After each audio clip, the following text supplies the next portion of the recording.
Houston, we have a problem. I feel the need for speed. Ow! My mom always said life was like a box of chocolates. Help me help you. You are a toy! My team is dead! There's no crying in baseball! Relax. This pod is making you aggressive. Wilson! You complete me.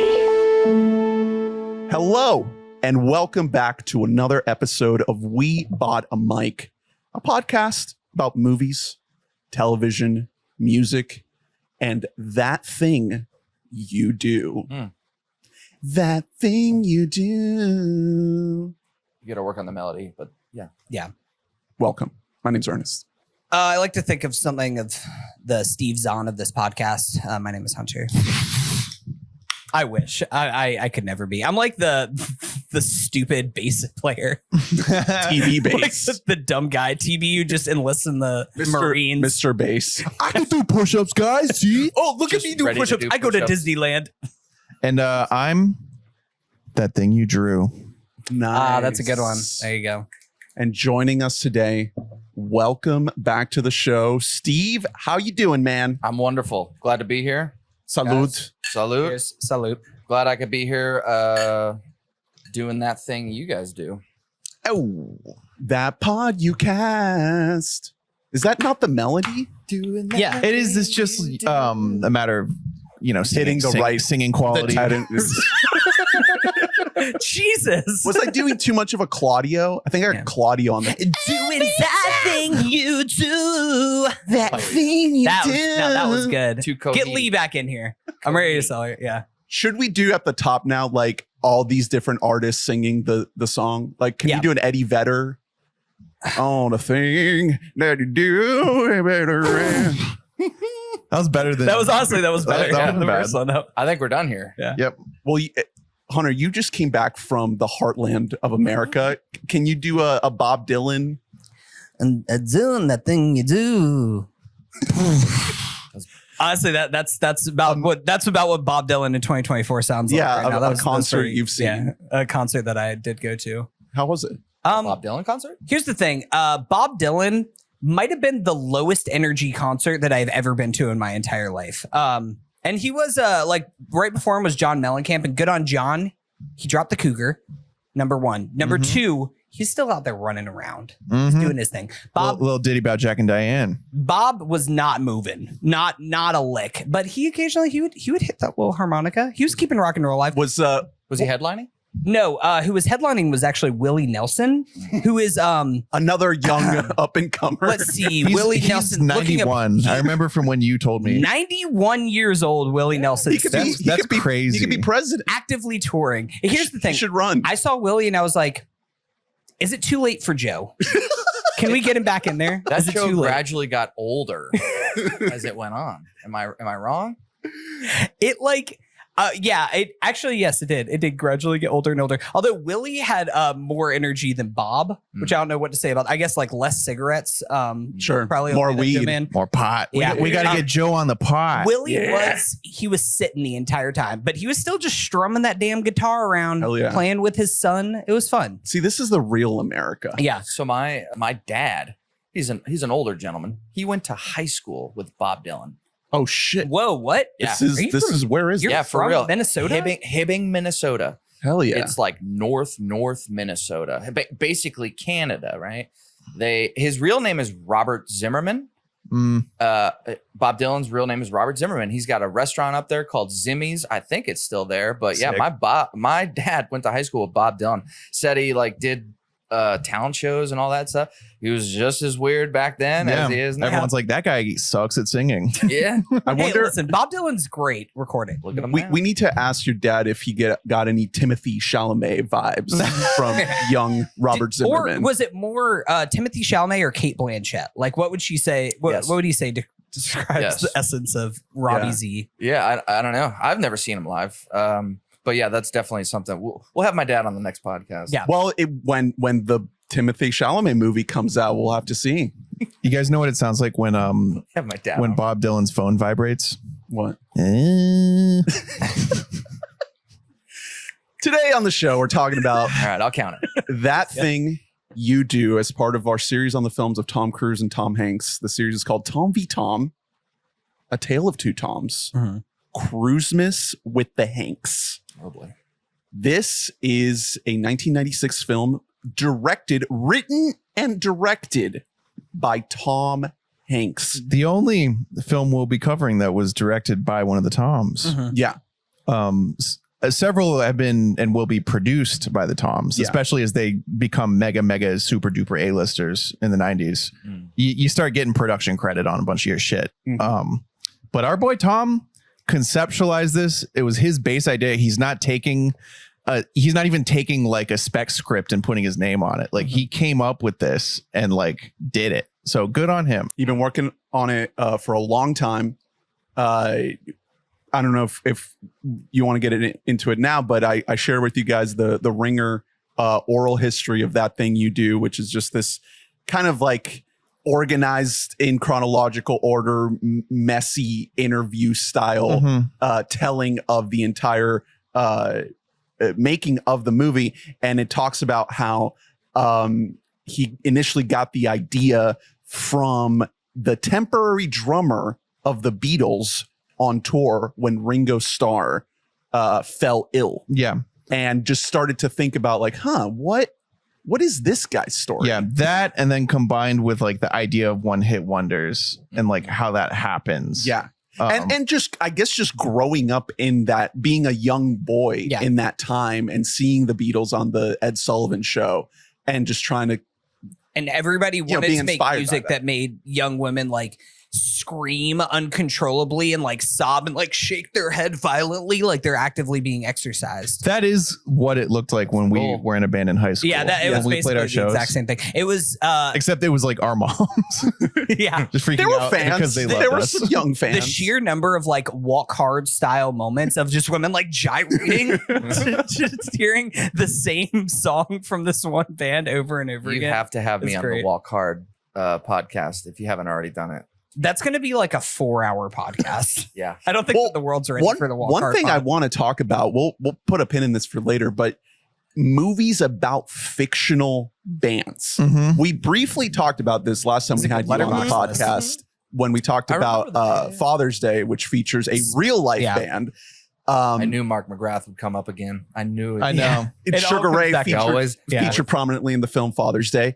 But in this case, in this movie, this is a fictional band. And so it opens up to the world of things like Walk Spinal Hard. Tap. Yeah, exactly. So I actually did put together the letterbox I knew list. it. Never let us down. So I'll bring that up later. But before we get into that, Steve, Sir, your thoughts on Tom Hanks and specifically this movie, because you were wanting to do this movie on this podcast before we even decided that we were going to do this series. Like you put your marker on That Thing You Do before we put our marker on Hanks. Yeah, it's so I want to get your takes on this. What makes it so special? So this movie definitely came out when I was, well, first of all, when I was like a kid, when I first discovered like the opportunity to stay up past my bedtime, my mom would be like, all right, you cool. Just watch TV, just go to bed, Don't burn the house down. Yeah, don't burn the house down, lock up, whatever. That was my first, like, my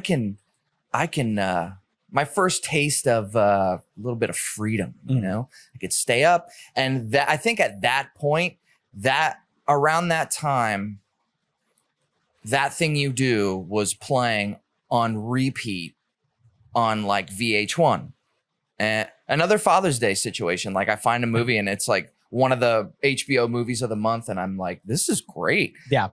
I think it's wonderful because also like I've always wanted to be in a band. I've always been a musician. It's funny. And what was your other question? Oh, Tom Hanks. Yeah. It wasn't really a Hanks thing. This movie is kind of separate from Hanks in your head a little bit. It could have been someone else. Yeah. It could have been a little bit below him at that point, but he did great. actually, the first time I ever thought of this was the other day, but I couldn't tell if when we watched it the other night, if Tom Hanks was like a good guy, Right. or It's a good question to ask, because not a bad guy, but like the typical like record producer who Right. just wants to like Prey on the use you Yeah. for your music, because you know, we'll get to it, but like at the end he was just like, all right, well, your band just quit. You're still Don't on the worry, contract. peace out. And he just you peaced aren't out. going to jail or It's, anything. No. Yeah, and he just peaced out. It comes up in that oral history a couple of times because there are like a few characters in the movie that like would make sense as villains and they just aren't. And he apparently Tom literally said multiple times, Yeah. he was like, no bad guys in my movie. There's The, no- the Yeah. other record I- producer I for do- sure. Yeah. yeah, the, Or manager, I should the say. manager who picks them up, that Yeah. guy is primed to be a fucking pedophile. Oh yeah.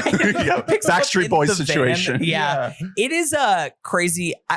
So I don't know. This was my first time fully seeing this movie, although we did talk about before this movie started. There's multiple points whenever I was watching this. I was like, have I seen this movie before? And it makes a lot of sense. This was like likely a VH1 movie. And definitely Overall- the censored version of it too. Yeah. Oh, The edited 100%. censored version. I don't know how much editing they had to do because it's Yeah. like PG, but Yeah. overall, I didn't think this movie was very good, but I thought it was fun. Well, I thought most of it was fun until like the last act. And then Ernest, I know you watched the extended cut and I have a lot of questions because the last 25 minutes of this movie is like, wait, what's happening now? Like everything is kind of escalating seemingly out of absolutely nowhere. And it's like, I don't know what's happening. This band just wrote one song. They've been touring for like a week and a half and now it's all falling apart. Well, the dramatic stuff that starts to happen, it's not as well earned, I would say. No. So, like you said, you had me over at your place to watch this movie. You buttered me up, nice and smooth. Had butter on you. Yeah, it was a romantic candlelit evening, Oh my God. and you put on one of your favorite movies ever. Yeah. And it was a treat. Yeah. It was a delight. It really was. I loved it so much. There's definitely holes I can poke in this, and I will, but especially watching the extended cut the day after, I could tell immediately that the movie has the same effect that the song has, which is it's an earworm. Yeah. And you want to listen to it over and over again. You want to hit it. You want to hit back, play it again. And that I could feel wanting to watch it a third time. Yeah, for sure.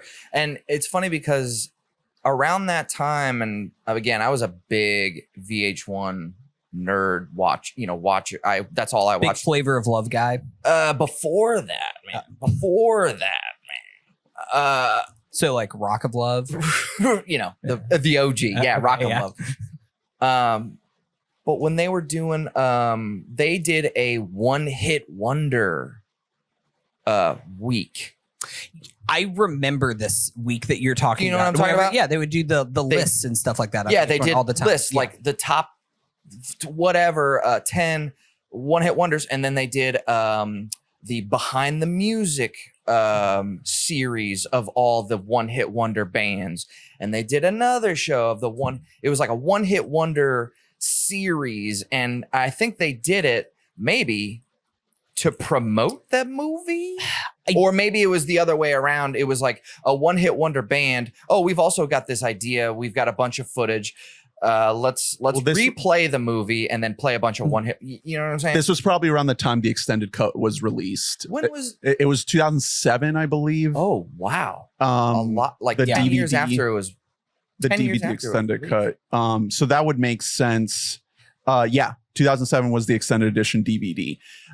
So maybe it was just like that now airing on VH1. So we're going to do some other promotion to like promote people to tune in for that. You know, what's funny is you talking about this brought back like a hidden memory that I had of like, I don't remember if it was like a guy from like A Flock of Seagulls or something like that talking about like, I remember like we had one song and it was like both the best and the worst thing to ever happen to me. Like him being like interviewed within the list thing. Nice. Just, So great. I have a bunch of notes about the extended cut and like all the things I noticed that were significantly different. I'll save those for later, but overall, I think it is a better movie. Like especially the dramatic stuff that you're talking about doesn't quite click together at the end. I think works a lot better in the extended cut because the overall sort of construction of the movie has a different tempo. There's more downtime, so you get these character building moments. It's not like it clears up everything and fixes all the problems, but it doesn't feel like some of that stuff is as out of nowhere. You mean in the extended cut? You talking about the last kind of third of it? When the dramatic stuff with the romance and stuff sort of starts to kick in, it goes down smoother in the extended cut. One of the things I wrote down while watching it was like, it feels like things were cut out of this. Yeah. Particularly involving that. And then reading the oral history right before filming, Tom says that he found out he had to cut something like 15 pages in like 6 locations. And that's not even from the extended version. That's just from shooting. That's from shooting period. Yeah. So a lot of shit got cut. That's just what happens when you're making a movie, especially when you're, he was, even though he's Tom Hanks, like he is a first time filmmaker, and this movie was not a big budget movie at all. And it's not like based on anything. Not that the 90s things needed to be based on. But it's not IP, and it's also not starring anyone famous. Yeah. It's a bunch of complete unknowns, and then Hanks. To go off of that, I feel like Tom Hanks is one of those Martin Scorsese kind of types that their good movies are like 2.5 hours long. How long was that thing you do? Maybe they made it 140, 150. Maybe they made it to be like 2.5 hours, to be, kind of long, and then they were like, "No, that's not gonna fly." Yeah, but I do think that the brevity of the theatrical cut, I think it's like 145 total runtime. It lends itself to being more rewatchable. I feel like part of the reason why there's big fans of the movie is because it is snappy. It's like how Hanks puts it when he's talking about the song in the movie. Want something snappy? It's snappy, right? The extended cut is not snappy. It as a story, it makes more sense, but it loses that kind of like quickness. Let's get to it. The whole like.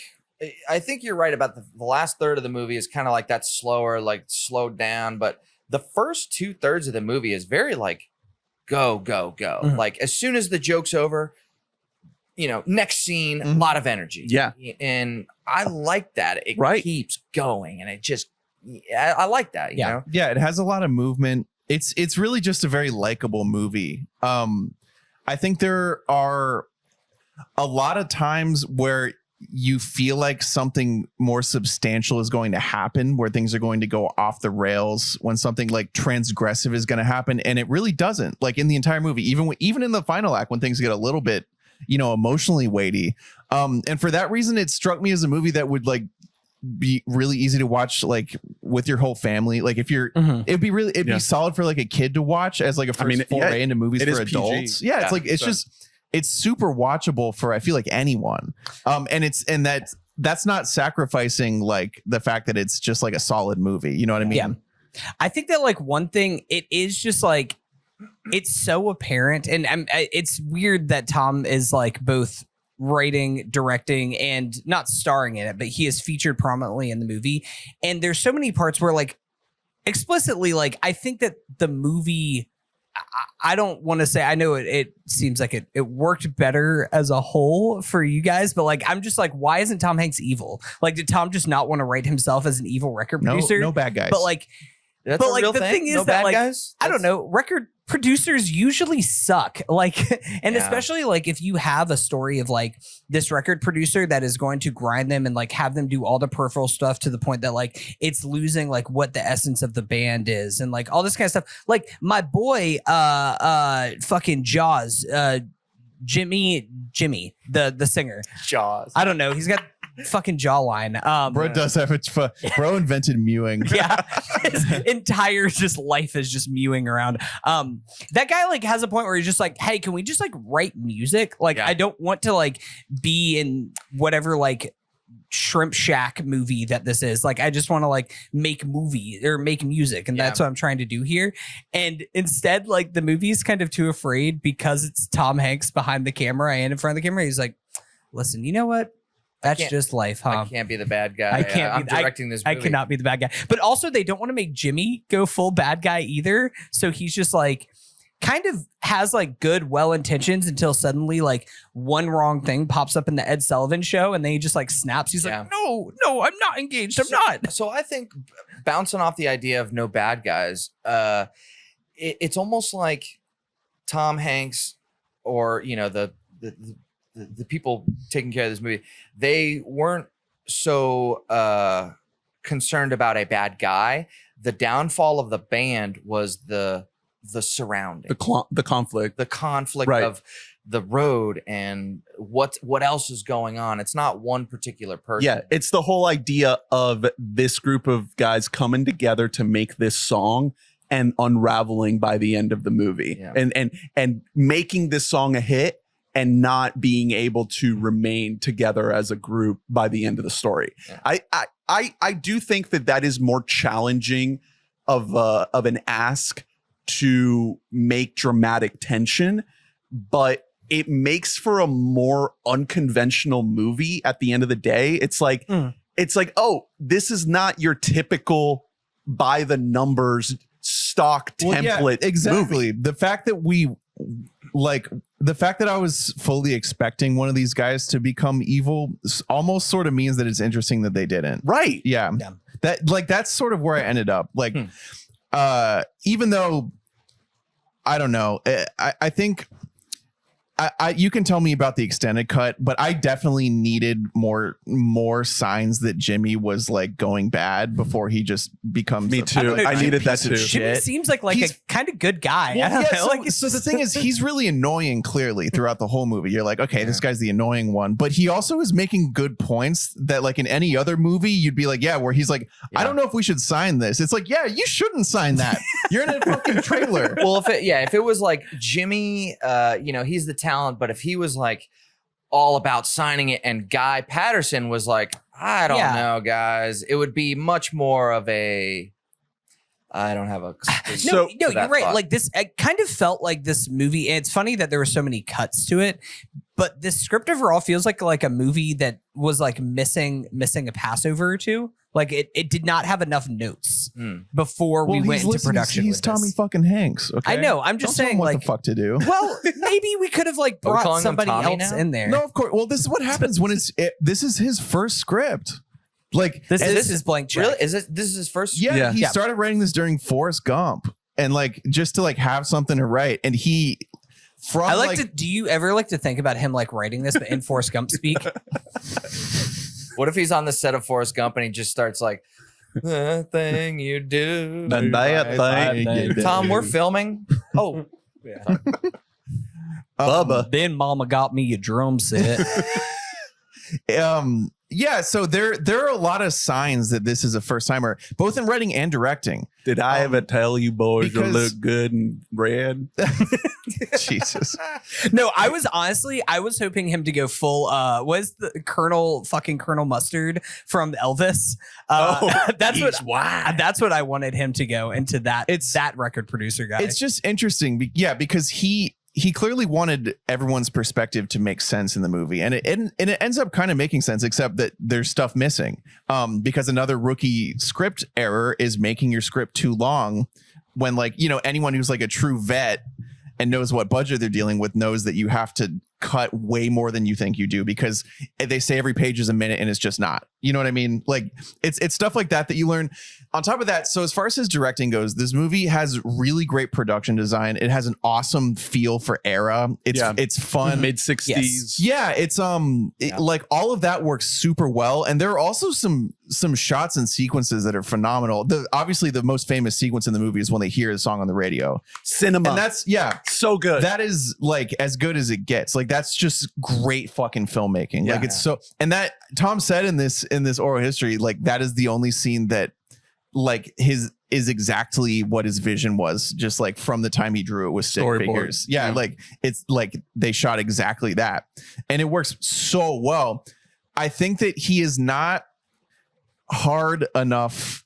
I don't want to say hard enough, but he's taking actors who need to seriously be sculpted here. They have no experience, and sometimes it shows. Yeah. Sometimes you're like, we got to get another take on that. Right. Like that was not the fucking take. But the most important piece, which is buying these guys as musicians who make this song, it works. Yes. Yeah. Like, These dudes played music. They learned their instruments. Bro I was think not that's bad one of the at- coolest facts. Thomas Everett Scott was the original Whiplash. The original La La Right. Land. Yeah. Yeah. This movie saved jazz. I thought it was Paul Bufano. Was it not Yeah. Paul? Dude, the amount we were just talking about this before we started recording. This is like the most Paul Bufano I think you should leave sketch shit that I've ever seen. When they're talking with the concierge guy, and he's just like, "Oh, you want to hear real jazz? Well, then who played the crooked jazz on the live Louis '92?" Yeah. And he's like, "Ah, of course, that's Johnny Saxey." He was a regular on the Colgate Hour. And they're like, "Get my man in the cab right now. We're going to about the Blue cab?" Dot." It's like, what is that? Yeah. What? So back to these actors, because you're the one of the first things I wrote down, which the question is then answered when you read this like oral history, because the first thing I wrote down is, what is Tom doing casting young Tom in this movie? Is he like doing like a Babe Ruth? Like, Dude, Lee thought calling- it was him. it's crazy. so weird. He's casting big era Tom Hanks I think it's cool. as his lead. I think it's cool too. The interesting part is he obviously like saw a lot of people for this role, and he was like, well, I think I found the right guy, but like everyone's gonna say he fucking looks like me. Is that Which weird? one? Guy Patterson? Yeah, Guy Patterson. He looks just like 80s Hanks. Like and his general vibe, like he would go in for the exact same roles that 80s Hanks would go in for, like funny, charismatic, kind of like beanpole guy. And Tom said apparently Hanks knew. He was like, everyone's gonna say we look alike, and they're like, yeah, well, if he's the right guy, he's the right guy. And he's the cool one. And generally, it's really got interesting shades. He's the hot one. Got because shades. Tom Everett Scott, like I said, you can tell there are a lot of takes where you can tell that he's really raw as an actor, but generally I found him very likable. The vibe is there. Yeah, like I like the guy. Yeah. Like, watching him, I'm rooting for him. I do like him. My boy is not young Tom Hanks, unfortunately. well, They might have some of the worst drunk acting I've ever seen in my life. Like Tom Cruise, step aside. Like Tom Everett Scott is here to just do like his jazz club acting when he sees the guy is insane. I was like, Del Paxton. Del Paxton. I remember I saw you. I was on the run and you were playing there. You were in Germany when I was in Germany, but I was in fan. I'll say something else about that It's scene really crazy. quick. You know who's a bad actor is Rita Wilson. I hate to say it. Titties were out though. She fine though. She's like, look at you, kid. I've lost you. Or whatever the fuck. You're no good to me now. So that's another scene where, like, I really want to see what a rated R version of this movie is, because a rated R version of this movie, she's Like, just like a lady he's of the motorboating. evening Yeah. trying to pick like her up. like if Scorsese did it. Exact. There's so many things where I was like, where's the hard As cocaine? long as I can Where- remember, like I it- wanted to be a drummer. I feel like it has the tempo of a Scorsese. Not quite my film. tempo. Like Not my the fucking tempo. I don't know, not quite, but like it really was like No, it like I said, does. like Yeah. as soon as the joke was over, bam, next scene, you keep going like Yeah, it I has a don't lot of and speaking of Scorsese, a lot of musical cues going in and out of scenes, which is a huge Scorsese thing. Which that makes sense in this movie because it's a musical movie. But yeah, generally speaking, so Tom Everett Scott, I'm rooting for him, but yeah, there are a lot of takes where I'm like, and I think the reason for that, all reports coming from this cast are, and everyone who worked on this movie are like, Tom Hanks is the greatest man to ever live. Like, he is so clearly an awesome guy Yeah. and a phenomenal director. Everyone wants to hang. I don't think that he's doing some Fincher, like another take.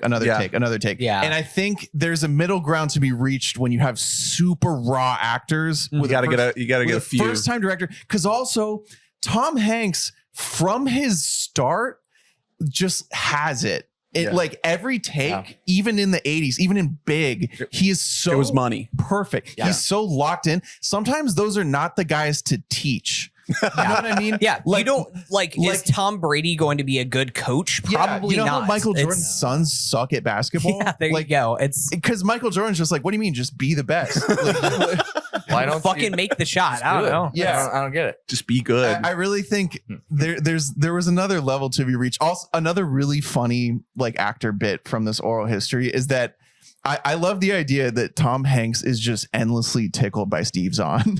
He thinks Steve Zahn is on fire in this. He really he's is. cooking. So there's so many scenes in this movie where it turns out that like they were just shooting that day, and Tom was like, "Hey, Steve, you should do something funny."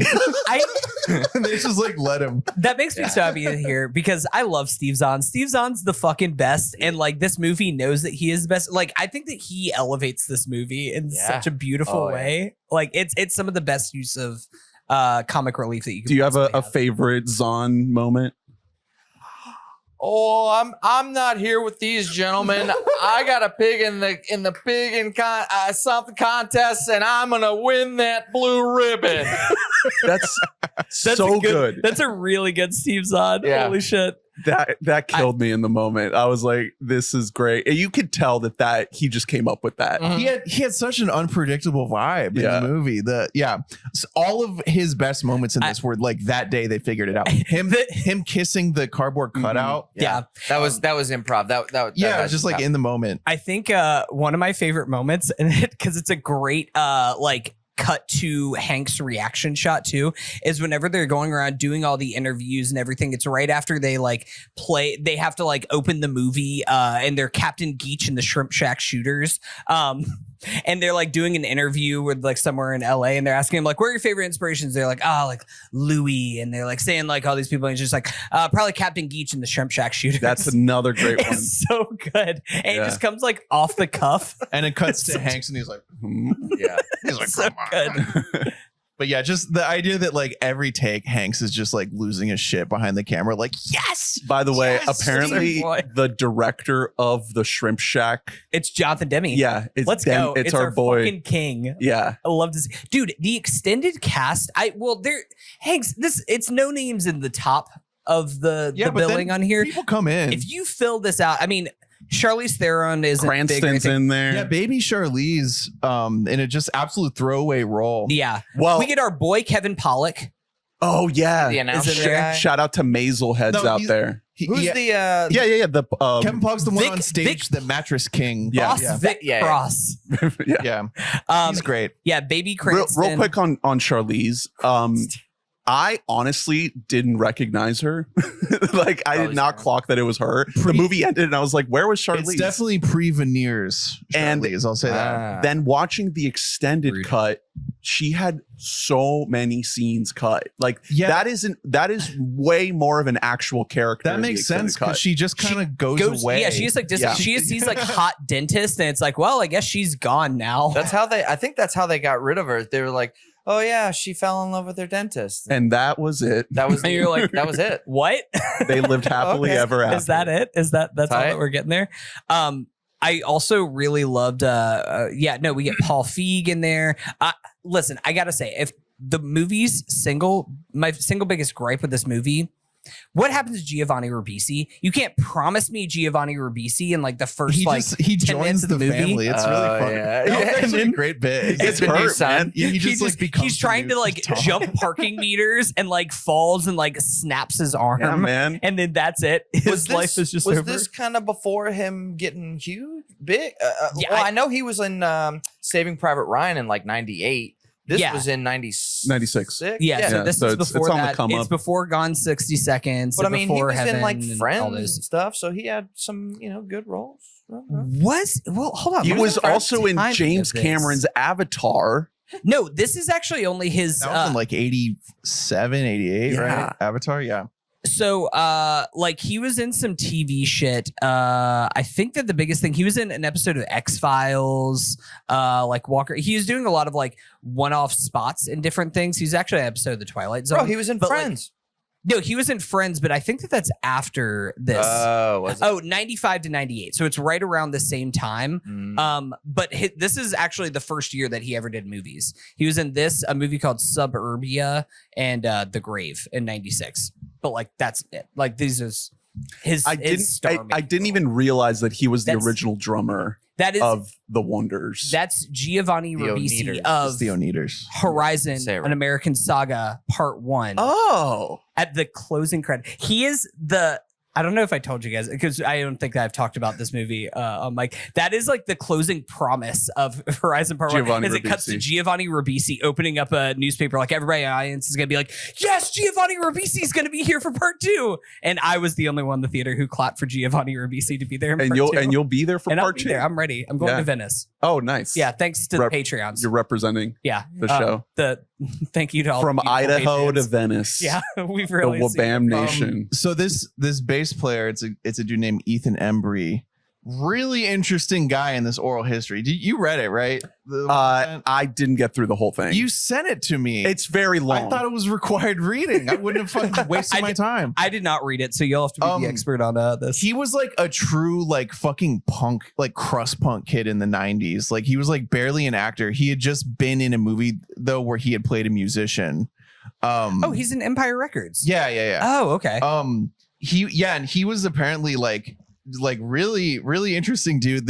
He tells a great story about how like when he's wearing like one of like the red suit, I want to say, he had gotten sick because he had a baby duck that he fed by mouth. Nice. And it gave him like dysentery. Oh or my something. God. And then he gave that duck to like one of his relatives to take care of, and she accidentally drowned it. Oof. And so he was like on set mourning, and he had dysentery, and he shit in his red suit. No. Damn. And the Ringer wrote about You it. guys gotta read this thing. I mean, No. Published it online. That's Jesus great. Christ. yeah, but it's He does look good in red. Have I told you that? yeah. And then they were like, that's like not a like we found that at a thrift store. We don't have another red suit. That's almost as good as like, wasn't it in Titanic that everyone got poisoned with like PCP? What? Is that actually true, or was that just like a Sounds like an long urban rumor? legend. I thought that was like an urban legend. I didn't know if that was actually true. It is. I'm Googling this. So according to The Guardian, in 1996, during the filming of Titanic, about 80 people, including James Cameron and Bill Paxton, ended up in the hospital after some of the food on set was spiked with the hallucinogenic drug PCP. Wow. What? And they that went on. really happened? They went on to make a movie about this called Climax. Oh, yes, exactly. I can't tell if you're joking. That's LSD, but almost exactly. Cameron shouted, "There's something in me. Get it out." And then a conga line formed around him. Naturally. Just to back up a second here, because we got into the thickness quick. Well, Just wanted to say that this is probably going to be one of the, if we're going by like letterbox popularity, probably the least watched movie that we do in this whole series. it didn't do well when it came out. It ended up getting a ton of viewers on VHS and like on cable because it's very easy to watch. But when it dropped, I think it was kind of a hard sell because it's a bunch of absolute nobodies. And then Tom Hanks is, he's promised, but he's not your star. Right. It was released on October 4th, 1996. It got decent reviews. Not phenomenal. Yeah, I think Ebert gave it 3 out of 4. It grossed $34 million on a $26 million budget, which is like that is considered That's a profit. that's technically a profit, but is that's not including like marketing and stuff Yeah. like that. So it was probably about a break even. yeah. I would say that's considered underperforming. Well, and it's fucked up to say, but for Hanks's time, that's a colossal failure because he is making like double Oscar. so much money per minute shooting all of his other movies in this time frame. So what's the deal with this not being a hit? I mean, you guys know this better than me. Like, is it just because there's kind of like a lesser known actor? Yeah, it's a bunch of it's a bunch of nobodies.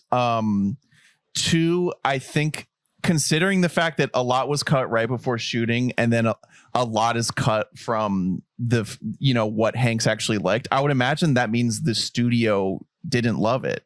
that's usually what that means. You know what I mean? They don't market the shit out of it. If they're making that severe amount of cuts, then they're probably thinking, we don't know what to do with this movie, so we've chopped it up to make it into this like light comedy, but we don't think it's going to do well, so we're not going to invest all our resources in it. So when was this released? Like October 96. Okay. And then no. Go ahead. No. Well, what I was going to ask was, I wonder if the studio almost like thought that this was it like they kind of saw it as not a major box office movie and also not an awards contender, because it gets dumped before you would really put an awards movie traditionally. But like after this could have been released in the summer and maybe done a little bit more financially, but this only gets one Oscar nomination, and it's for Best Original Song. Yeah, because that's it. It's also, it's a period piece movie. I'm surprised that this doesn't get a production design thing, because I actually think the production design to this movie is really, really good. It's like awesome. It's all done by top level people. Yeah, you can feel like you are in it. It is of a piece. It's like a small town in California that they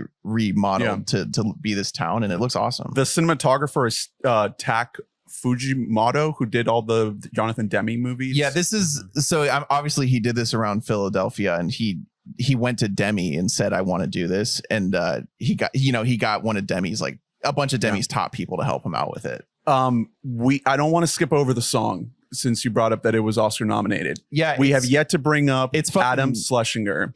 Rest in peace. The late great. Yeah.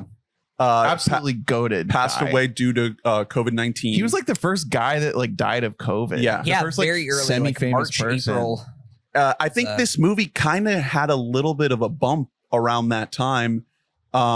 People discovering it because, someone notable. And hey, we just wanted to smile. Right. And this is a soft, nice movie.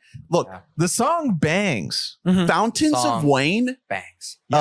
Welcome Interstate Managers is still an incredible album to He's this a day. legend. Stacy's mom. He was in 1 billion bands, most notably Fountains of Wayne, which another subtext thing. He was in a one-hit wonder band. Which is very funny.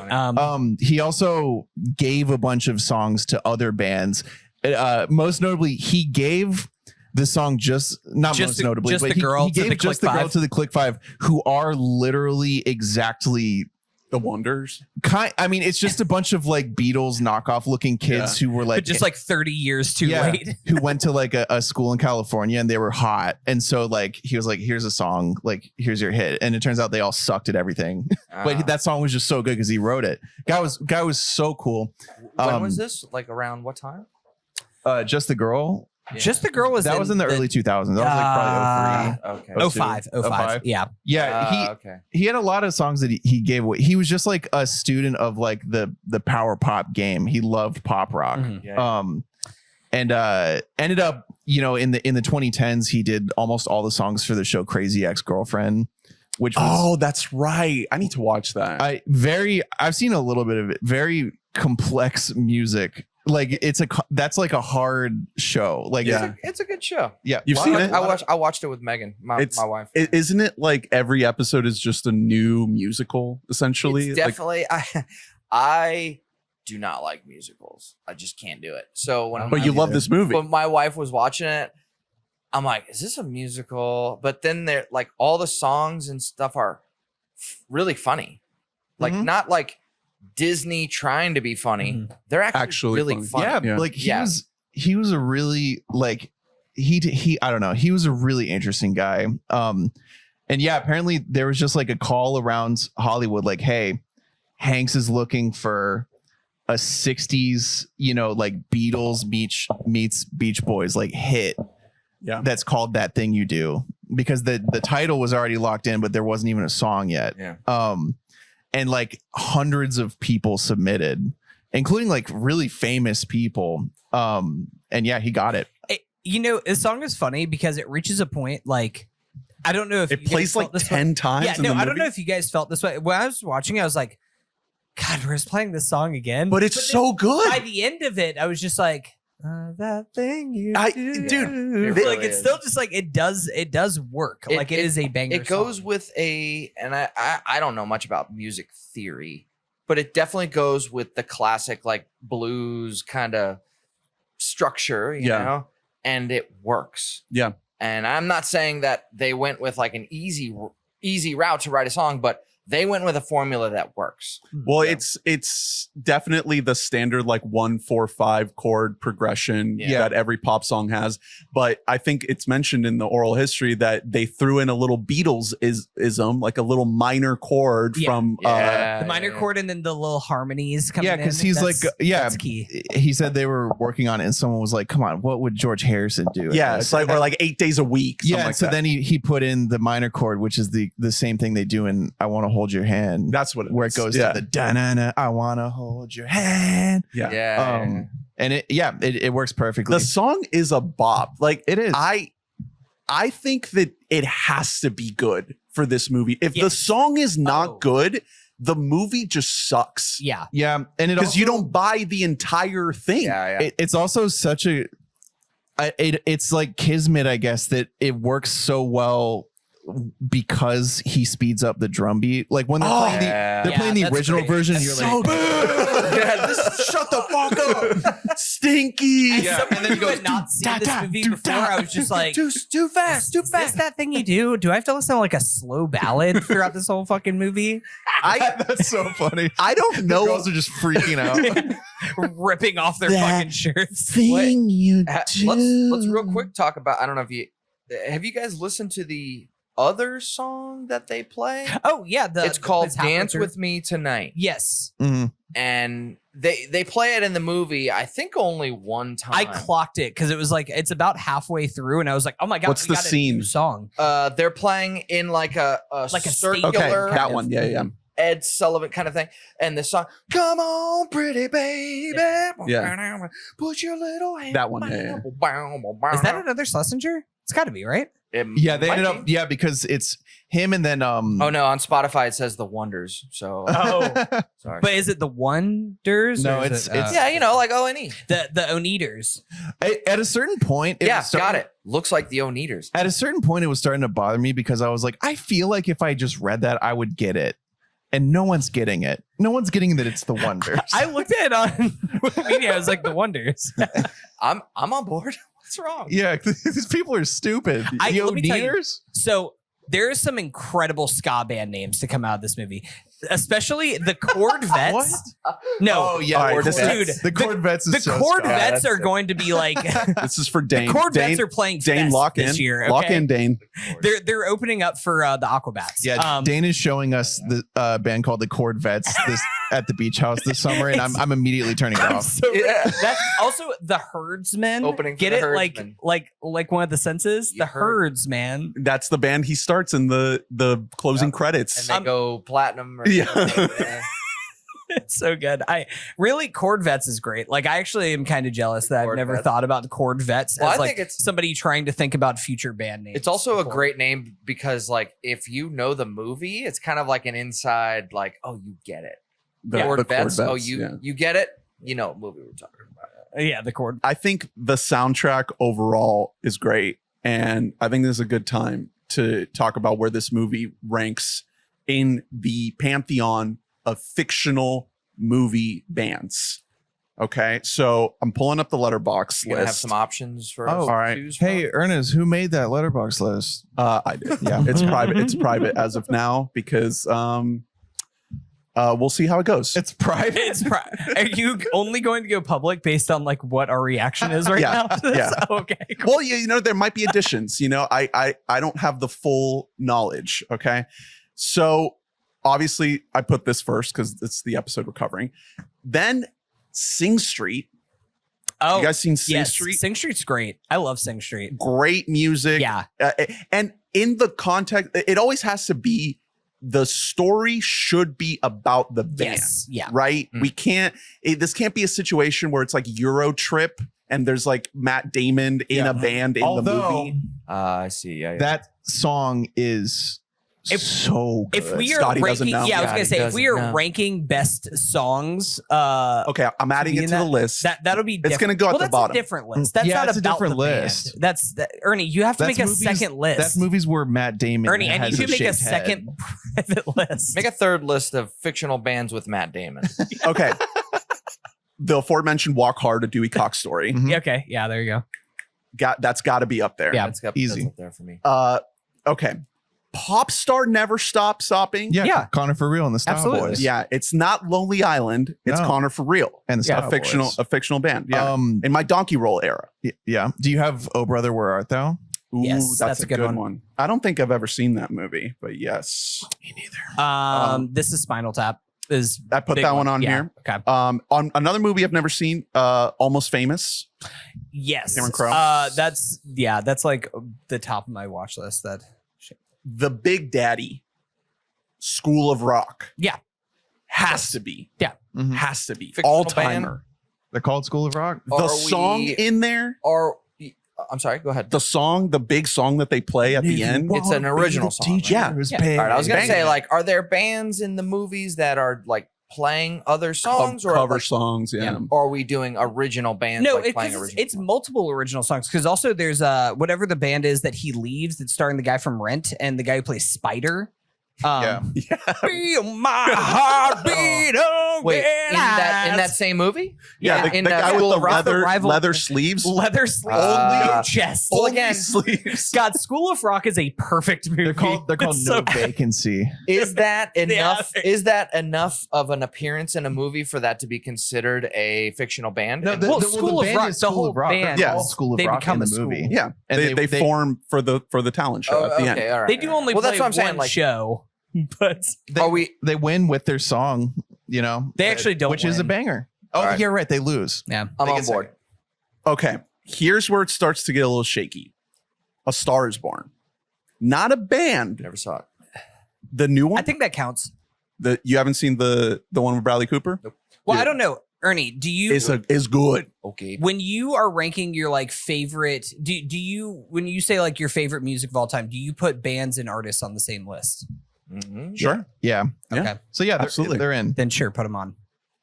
Inside Llewyn Davis. Yeah. Yeah, yeah, Outer Space. The Frank movie where he has there's a big paper mache guy. Yeah. I Yeah. forgot Big that movie head. existed. Yeah. Once from the same director as Sing Street. Mhm. Josie and the Pussycats, the Blues Brothers, This is when you this is when Covers. you Googled. Green Room. Yeah. What if Yeah. punk band was attacked by Nazis? Very- Unfortunately, we didn't get to hear much because then they all died. yeah, very little. Like in real life. Right. Oh shit. Yeah, R.I.P. Uh, Our boy Anton Yelchin. the Cheetah Girls, Facts. What about the band in Freaky Friday? Freaky Friday. Yep. Well, that's on Camp here. Rock. If you're doing like Cheetah Girls, then that goes down like the Camp Rock kind of That era. really dirties up the That list. music. if that I have to music add all sucks those. so much dick in Camp Rock. It's not even. I It's so didn't know that bad. we were bringing quality into this. I thought we were just trying to talk about like ranking. And then Turning Red. Yeah. Fort Town. Sex Bomb. Spinal Tap? Yes. Oh yeah, Scott I Pilgrim, huge skipped one. over that. Yeah, That's yeah. on here. That's on here. Yeah. Yeah, Scott Pilgrim. Fuck yeah. So good. Mm. So, not a massive What about array. Mouse Rat? Oh, what is that one? Mouse Rat? Yeah. Mouse Rat? Parks yeah, and from Rec. Parks and Rec. Parks and Rec. Okay, honorary Can't go TV on mention. Letterboxd. Is this all movies? It's all movies. Gotta go. What's the? Fuck up, Steve. Doesn't he do like an bye bye little Sebastian? Isn't that Yeah, is that's that Parks and a? Rec. Yeah, your That's 10,000 Parks and candles in the Rec, wind. Yeah, that's what it is. So yeah, the point is this band is in a pantheon. Making the list public. Their music bangs. It makes sense that they get picked up really quick.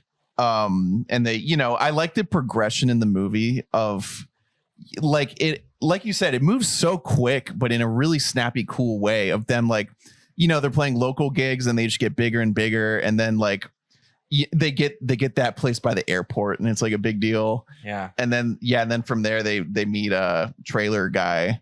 And then all of a sudden they're on like a touring state fairs, which I don't know. That's such a cool idea to me. That's a really, they're part of, what is it called? Like the galaxy of Playtone stars or Yeah, whatever. the Galaxy of Playtone.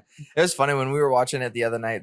The guy in the trailer, as soon as he like walks up to the like he's like, step into my office, and then the next scene is him under the trailer. Everybody in the room, especially the women in the room, were like, "Oh no, Bad news. no." Don't do it. Yeah, I mean, this was a pre Manson murders world. You could just You can just go into a guy's RV, no problem. really nice trailer. Wants to sign us. So he truly was just a guy who finds bands and makes them slightly bigger and then hands them And then off without a problem. What's Yep. what is going on? Like, what He's is like, this guy's yeah, deal? now Does he Tom take a Hanks is- cut? Maybe his whole thing is just like I am just trying to get like the D+ tier musicians. They're just big enough to only play Pittsburgh and nowhere else. But then once Hanks has them, like even Tom Everett Scott is like, no, that's our manager, and he's like, no, I'm not. Now it's this guy. In like the You'd much rather have span, in this the guy. span of like 12 minutes, this all happens. Yeah. Like they play one show and it's just like one show that they bomb. Like they do really bad in one show and they're just like, I listen to your music, kid, and I like what I hear. And it's like, Hey, you I guys don't know suck what's tonight, but I'm gonna take a big chance on you. happening. Yeah. Hey man, everyone has that show where like everything goes wrong. You know, it happens. It all Symbols goes so fall. right. Yeah. Yeah. You're the forget the drummer. dr- You're the backbone. Yeah. you forget the drum rug disaster. You forget how to move your limbs. Nothing's worse than forgetting a drum rug, and those things are just Oh, fucking God, sliding, just going. Just A gentle Hold that- breeze, hold that, please. breeze just knocks over your cymbals. God Just forbid. So I don't know if this is another like section of the show that we're gonna get into, but like knowing that all of these, not all of them, but a lot of the characters in this movie, we now know them. They're, Liv Tyler's big, Yeah. Tom, whatever his name is, I'm sorry. Guy Patterson. I don't think he's I don't big. think he's big. I don't know He- that. well, Tom whatever. Everett He's Scott. in the Diary of a Wimpy Kid movies, which, by the way, add them to your list. Loaded diaper. Well, there's more. So I guess what I'm saying is like, if this movie came out now with the same kind of tempo and Set maybe in the 60s? maybe the jokes were a little bit updated. No, a little, well, if it's made now, Steve it's, Zahn is well, yeah, still- actually, yeah. it's set in the 90s. Ooh, right. It's a about that. grunge band. It's 30 years later. That is That thing that you do. Can we do it in like another like Roll 10 out. years and somebody's like trying to make like their version of like Matchbox 20? That's what I want to hear. I want to hear the Rob Thomas story. Yeah, what's a band in the 90s that like blew up and like Dave like Matthews Hanson Band or Who are you- something? Oh, there you go, like a one-hit wonder like that. Yeah. It's the LFO story. The like it's the story of every band that ends up playing the Food and Wine Festival at Epcot like 30 years after their prime. Where's the Sugar Ray story? Come on. Sugar Ray's I'll be too there big. for it. He's too good. It's for also this. like he's Sugar Ray's waiting for like the Oscar biopic he remake went of on the story. he went on the Yeah But Still pod a good while ago, and he was very candidly, he was like, yeah, we just started that band to get pussy. That's the only reason. You know what? And it worked really Here's the well. thing: is that most bands do. So good on him. Well, for being forefront. you're getting at something where obviously there are still plenty of people today that start bands for the purity of just making music, but the industry has become so just capitalism has gotten its teeth into it that it can't be that pure anymore. And there's something so beautiful about this movie being set in the era that it's set that you buy the purity of this. Yeah. They just made a song and it's a great song and it became top 10 on the Billboard charts. And it's not complicated. There's no one's dying of heroin. Like it's not bogged down by a lot of things that a movie like this would otherwise be if it was set in a different era. It's just there's just less music being made. Like now anybody can make music. Like it's like making a podcast in 2006. That's the other thing. Like there's too. there's a supply demand thing that just isn't there. Right. anymore. We missed it. The access. fucking Well, missed we it. were recording. We just weren't. We were making podcasts. We just weren't recording it. We They were are. called like having conversations. Are we with each other. recording right now? No, We are. No. Unfortunately, Okay, good. You didn't give your consent. I didn't sign it. Yeah. No. the access point is not just about making the music, but also listening to it. And I think that that's something that the movie captures as well. So obviously we mentioned the radio scene, which is like the best scene in the movie. That spark, that magic was because when you heard a song that you loved, it would just disappear into the air. Yeah. There was no You way just had to wait for it to play again. There was no way to record it even back then. Like they didn't, if you wanted to put it on tape, it was like a whole thing. You needed a huge machine. It's also how a lot of these bands were able to, there was almost more of a meritocracy because of that. Because if you got on the radio and people liked you, they had to call the radio and say, I like and that. sit there and wait for it. The anticipation of wondering when it was going to come on. Yeah. So it was a more tangible validation. Yeah. It was like a reciprocal experience where it wasn't just like, let me pull up Spotify and search like and maybe poo butt. Yeah, and that Bust out band will get Shazam. the royalties the next month or whatever. Yeah. There was so much more buildup around it. And I feel like the part of the magic of this movie is giving you a sense of what it must have been like to live in that time period. Well, and this also like, it's this exact time period also because this is Beatlemania, just post Beatles and Beach Boys, where like there is a giant cottage industry of like any four white guys, cute white boys who have a catchy song like will be swept up into this industry. Like it was, it did like that is actually how it happened for a little bit there. It kind of happened again in the 90s in the pop punk era. Like there were a lot of bands who just like had no talent but had a catchy song, and it was like, yeah, for sure. Like you're on the way up. One of them might be cute. Yeah. Fall Out Boy. Which one? Pete? Duh. Okay. Listen, Patrick is You Patrick's make a the cutie case. pie. Make the case. Patrick's the talent. Pete's the cute one. Yeah. Okay. What's the Fall Out Boy version of that thing you do? Oh boy. Their one song? Like sing it It like would that? probably be- Like sing it like Pete? No, like if they made is your butt tonight.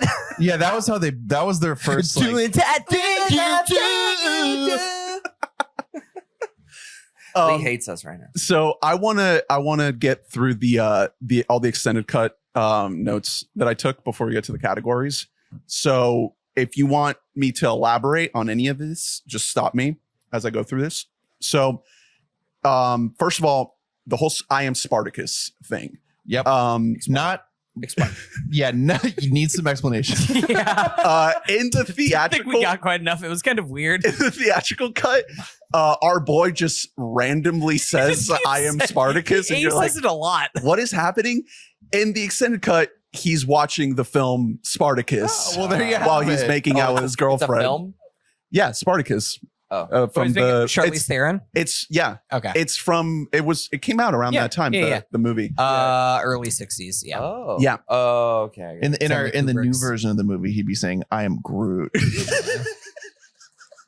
I mean, these kids these days. Fucking, they'll never make it. And then it's they're gonna make like they're gonna be 100 gex or something stupid. yeah. Okay. I mentioned the whole Charlize cut. You get a lot more scenes. Yeah, with her. that was when I wrote that down. Actually, when she goes to the dentist and it's very clear we're not going to see her again, I wrote down in my notes like stuff was definitely cut out of this movie. You don't write a movie that way.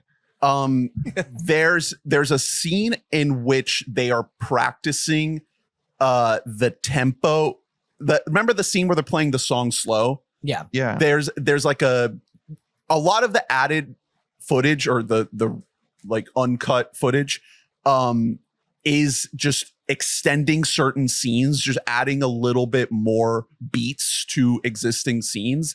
That scene, they have a conversation about the tempo of the song. Oh. And they make a point to mention like, hey, don't play it fast. So it's like it has to be slow. Alluded to before they actually get to that makes sense. There's a lot more setup throughout the entire movie of Guy's relationship with Liv Tyler. Yeah, Faye. There are so many little moments between the two of them where you get that bubbling up of that relationship. So at the end, when the confessions of love start to pour, it doesn't seem so awkward. Well, I think that was the most obvious of just like, we're missing something here. Cause like, I don't know. They seemed fine. At one point, he like went over to like Diane Dane or whatever the fuck her name was and stuff like that. But like, even then she was like cool with it. And then like she gets a headache at one point, but otherwise it's like, we haven't seen any kind of tension between these two. No, it's like bad guys.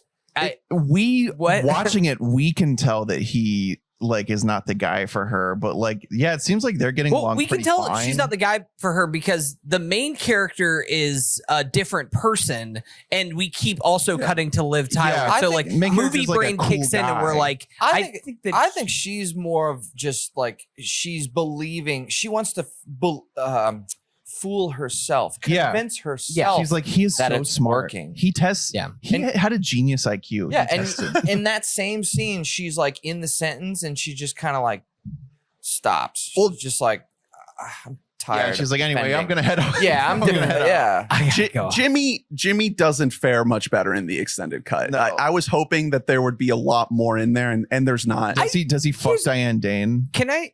No, but TB Player gets with one of the black girls. The I love singers. that his name is. He doesn't have a name The in the bass movie. player. It's Yeah. The bass player. That's honestly that's funny. That's That's good. a I like cool- that. There's a We're not whole gonna little gloss over that, boys. there's Yeah, a that's whole a good little subplot of him having a crush on one of the black singer girls. We see a little of that. and Well, that's yeah. why he was like next to the stage and like dancing Yeah. when they were singing in like the beginning of their very state little. fair. Yeah.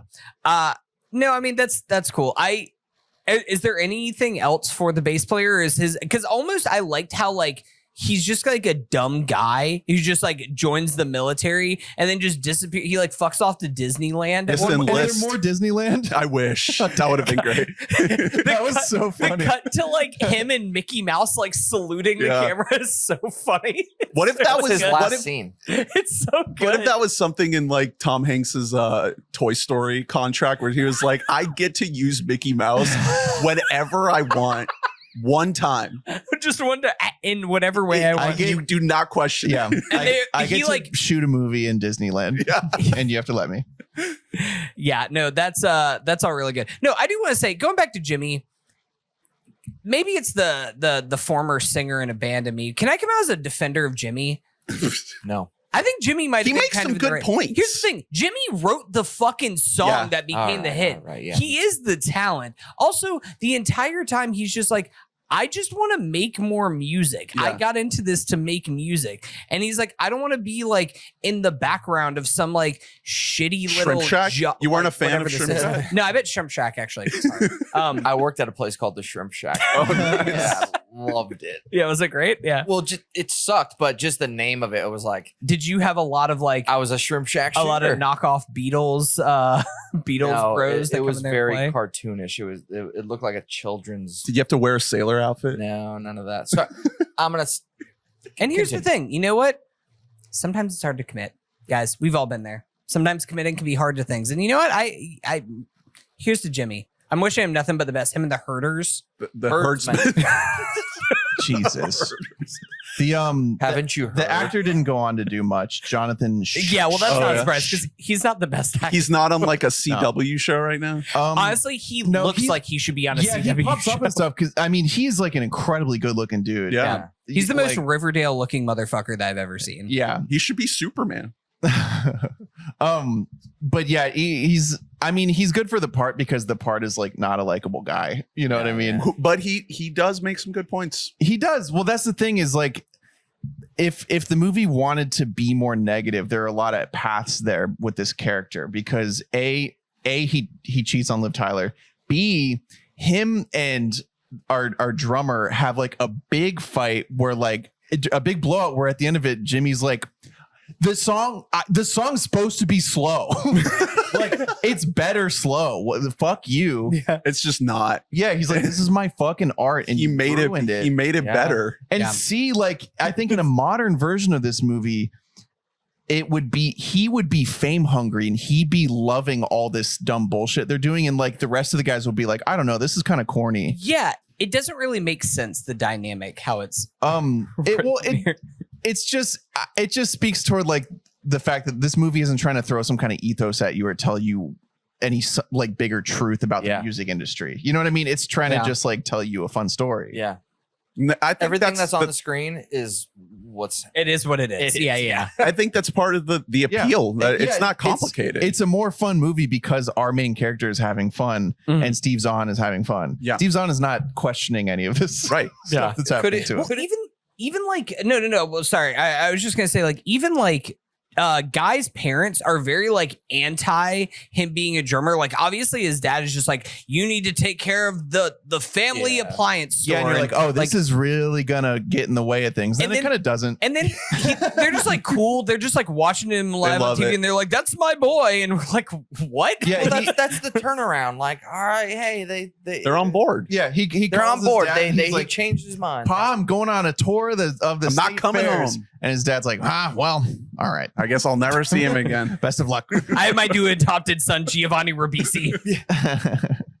What were you gonna say before? I was gonna say, would it make sense? Like, I mean, obviously, I love this movie, but I get what you're saying. Like, there's a lot of, especially because it's a lot of things cut out.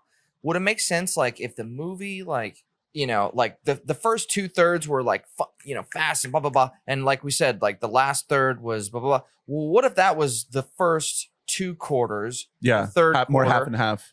Are we missing a 4th quarter of this movie? Kind of feels like it. It feels Yeah, like we're that's what missing the the extended- third quarter of this Right? four quarter. What if four I told quadrant. when you tell me if this is in the extended version, does it have what was initially the very, very, very end? Because I don't think it even made it to the extended version. What was supposed to be the very end? Well, because you know how at the end, this movie has a mystical black man character, and he's fucking awesome. Yeah, concierge rules, He's man. such a good actor. I was screaming. I was watching with my girlfriend. And I was like, "Oh my god!" Like he hadn't even looked at the camera If yet. he and I was looks at like, this he's camera- gonna. I swear to God, he's gonna look. At He just looks right at the camera. He It's almost so winks good. too. Well, You- so Yeah. What actually what they shot?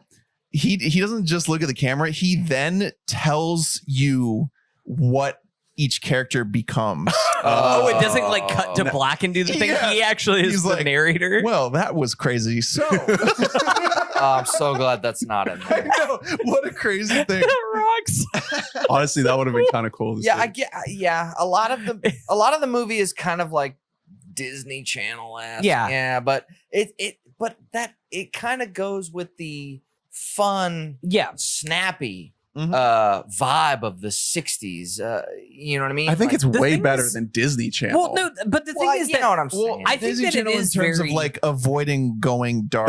the heavy. Yeah, there are a lot of points where it could go dark, Right. and it doesn't. I think that that's almost like a problem with the third act is they like half-ass conflict when like maybe we should have just had no conflict whatsoever. Like I don't there could have been Stick with another this. way of this where like we don't have to have like the weird couple breaking up thing and like the band falling apart. Like there's another route they could have gone and maybe it would have been even more unconventional to go this other way. But like when the movie is having fun in the beginning and almost like satirizing itself to an extent, like we've talked about them finding themselves on the radio. My other favorite scene comes shortly before that. It's at the talent show. Like when they actually play it loud for the first time. when he plays it too fast. But before we even get all that, just like the bands that come before them, like the all girl original, like indie singer girl bands, the brass group that's going on.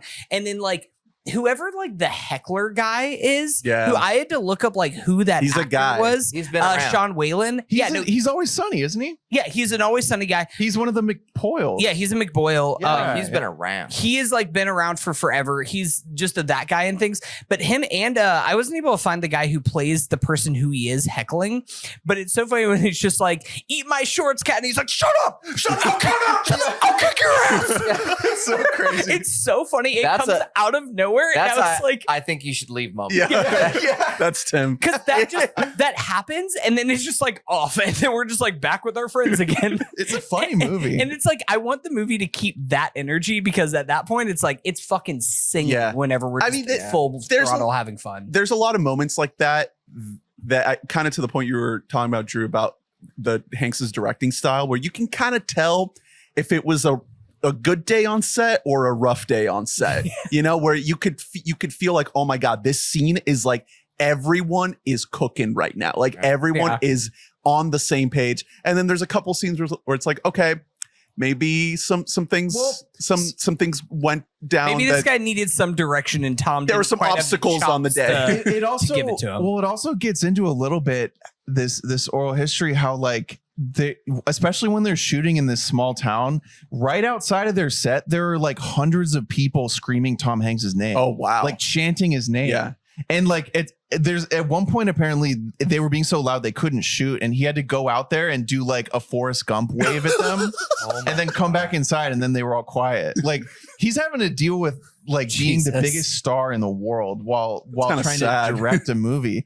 It's just, I don't know. It's a crazy time to decide to do this when you're in the middle of the biggest like heater of all time, back to back any Oscars. movie star. So a few more differences in the extended cut.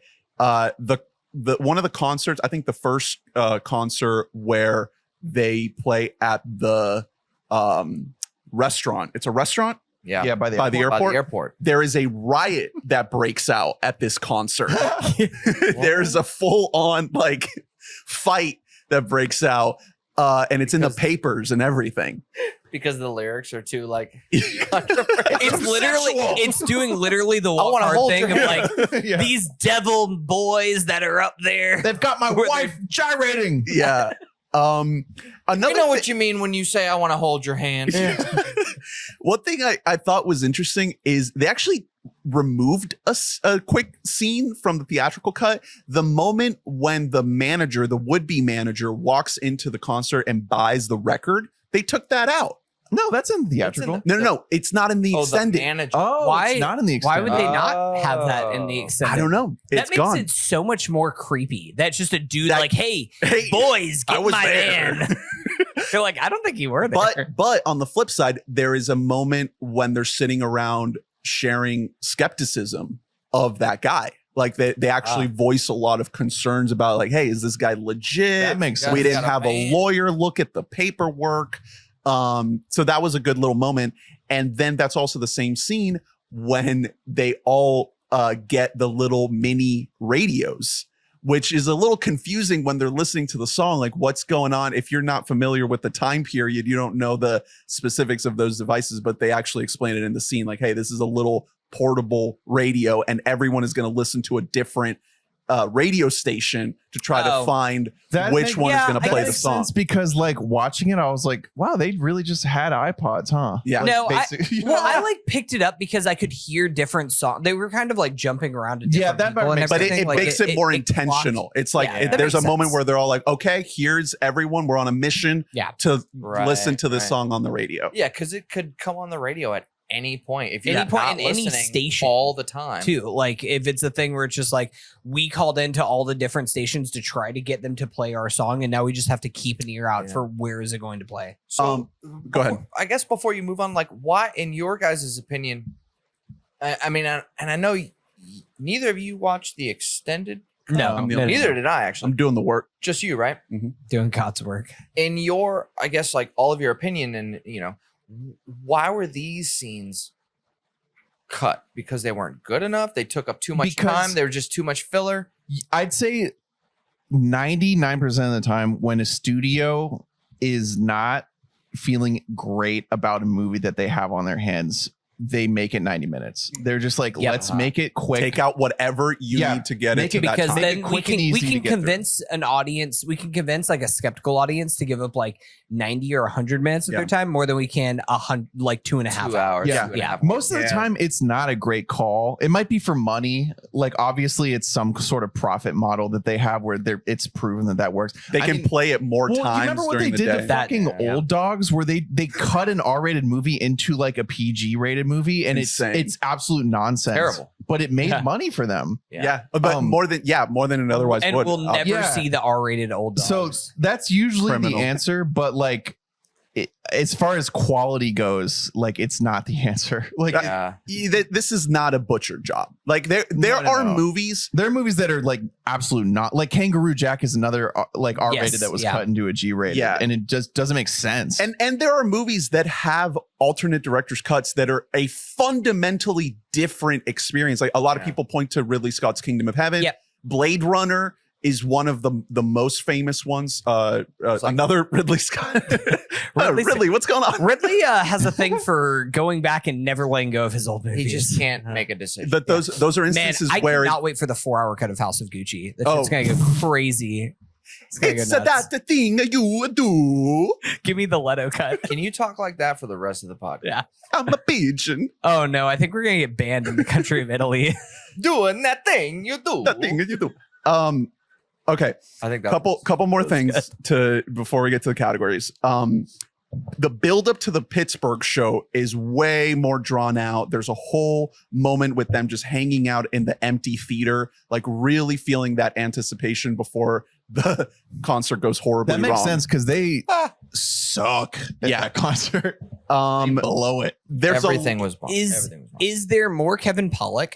Yeah, a little bit. Okay. Yeah, just a couple little moments. Here's the thing: I could always do for more Kevin Pollak. Oh, he's great. Got a king size show.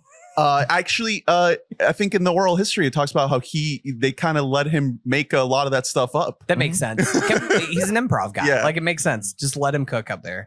Charlize and the dentist have a lot of really small bits that they keep cutting back to. There's a bunch of little tiny insert bits with the two of them. I could see that as like a comedic like pace thing. Yeah. Like the way that they do it with Kip and LaFonda and Napoleon Dynamite, where it just every now and then it's just like here's like 20 seconds of them like playing footsie. Just enough. He takes her to the driving range and works on her shot. I want to Here's see the this. thing. That is 100% effective, dude. And try that out. If you got any crushes out there at home, take them to the driving range. Get the extra large bucket. They're gonna want to stay out there. Find the hottest, muggiest day to go. Criticize their form. Yell at them. They love that. Throw the club. 2:30 p.m. Like when there's like a high mosquito warning. Like that's the best time to go out there. The state fair scene. There's a bunch of girls that storm the stage, and they have to be like removed by the police on horseback. That's the shot that you pointed out that was like kind of a shitty the green screen. Yeah. Honestly, on the rewatch, I barely even noticed it. I was like ready for it, and I was like, oh, that's totally fine. Wait, when is it? See, you didn't even clock it. I'm gonna be honest, I didn't clock a bad green screen in this. It's a shot which from behind them when they're bowing in front of the crowd at it's the like it's like 4 or 5 seconds long. I think I know what you are talking about, but it didn't bother me. Yeah. That sequence. It's fine. It didn't bother me, and I think it was like maybe later on. It's after watching it a bunch of times. Yeah, I was like, that. oh, that's fake. Oh, I got it. But once I kind of saw it, I'm like, yeah. Okay, here's a good one. So there's a really quick scene between Hanks and Rita Wilson when she drives young guy back to the hotel from the blues bar in her top-down Corvette. Hey. And Hanks Corvettes? is there. Yeah, and Hanks is there, and they share a little moment, and he gives her a wink. So I thought that was nice. Husband and wife. And I guess they're married at this point, right? Or maybe not. Well, wait, is she they about have this kids. fuck guy? They have Colin. He's in the movie. Oh, Colin is in the movie. Colin Yes. is in the movie. There's a note about this in a second. Yeah. Yes, obviously. They got married in 88. So they've been to your married point about if they're going to get together. So She's ready. that's you for a split second you think that, but immediately after it is revealed that Mr. White, Tom Hanks, appears to be in a relationship with Howie Long, NFL defensive linebacker. Wait.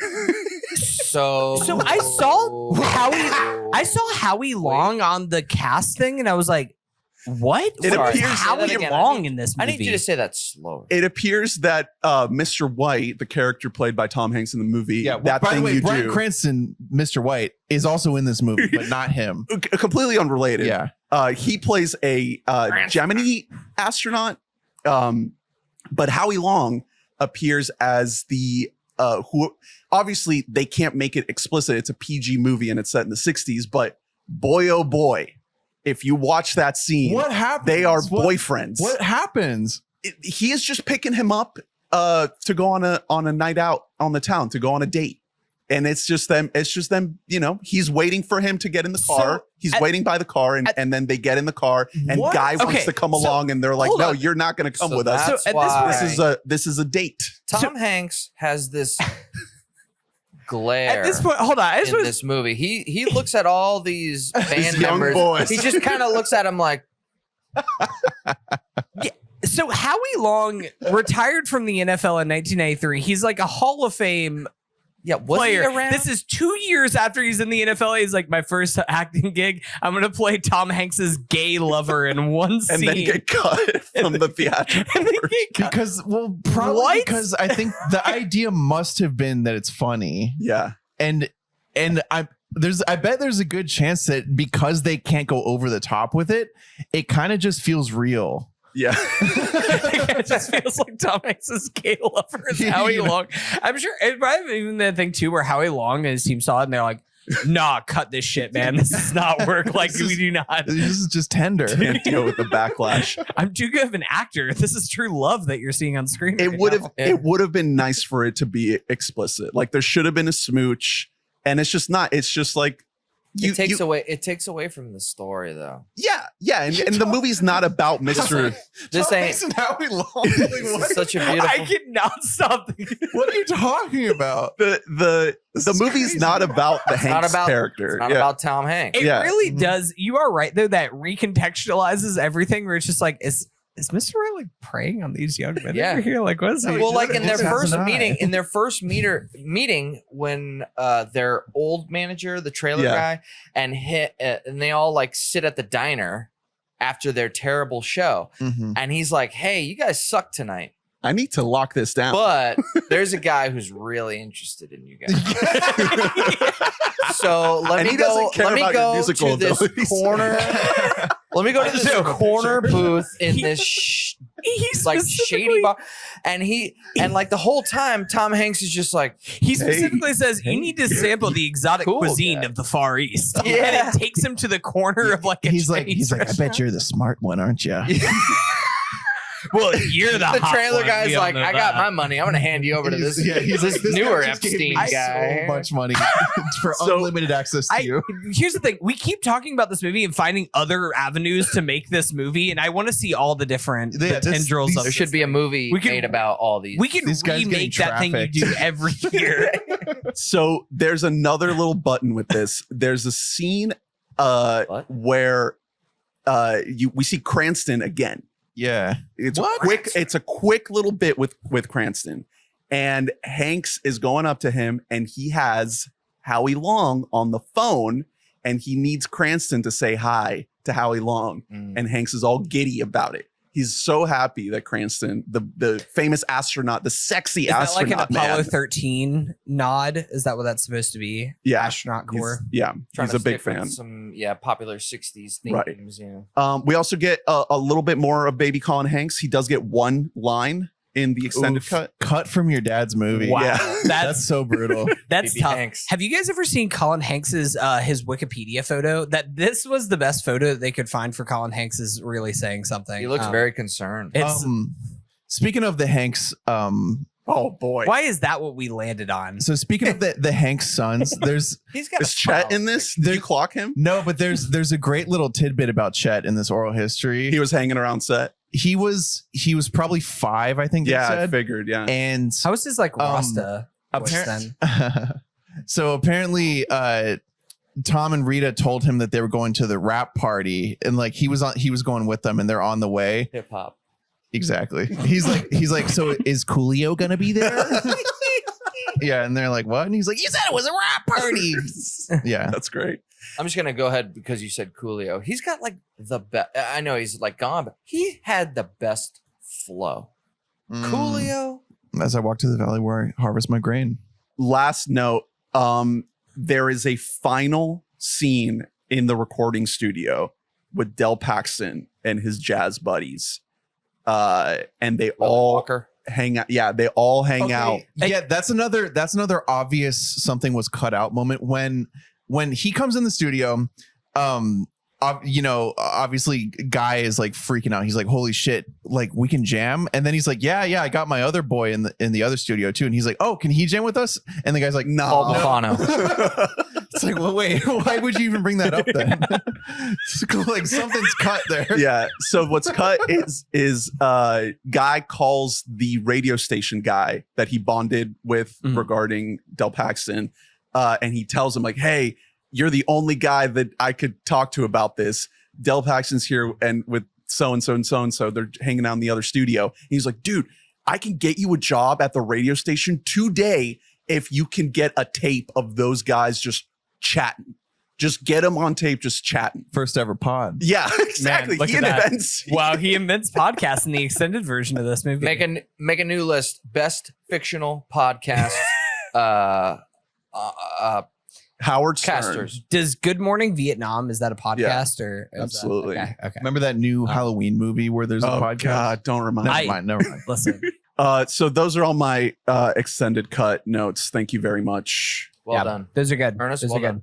I appreciate you doing the work. Do you guys ever just, I guess like random thought, do you guys ever do a podcast where you kind of like Mystery Science Theater, watch it Oh yeah. and do a commentary while We it's we did that for we've been saving those for like special occasions. So we had like a 400th episode special. There's also not a way for us to like broadcast the visual piece. So Right. you're really just listening to a lot of nonsense. Yeah. Well, no, I for that one I will cut like an abridged version with clips from the film. Luckily for Epic Movie, our last one, that movie is abridged, so you actually didn't have to do much Is cutting. that with Jennifer Coolidge.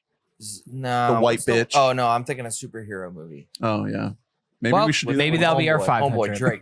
I can't watch another one of those movies. Oh no, they're terrible. You did. It was called Deadpool and Wolverine. Jesus Christ.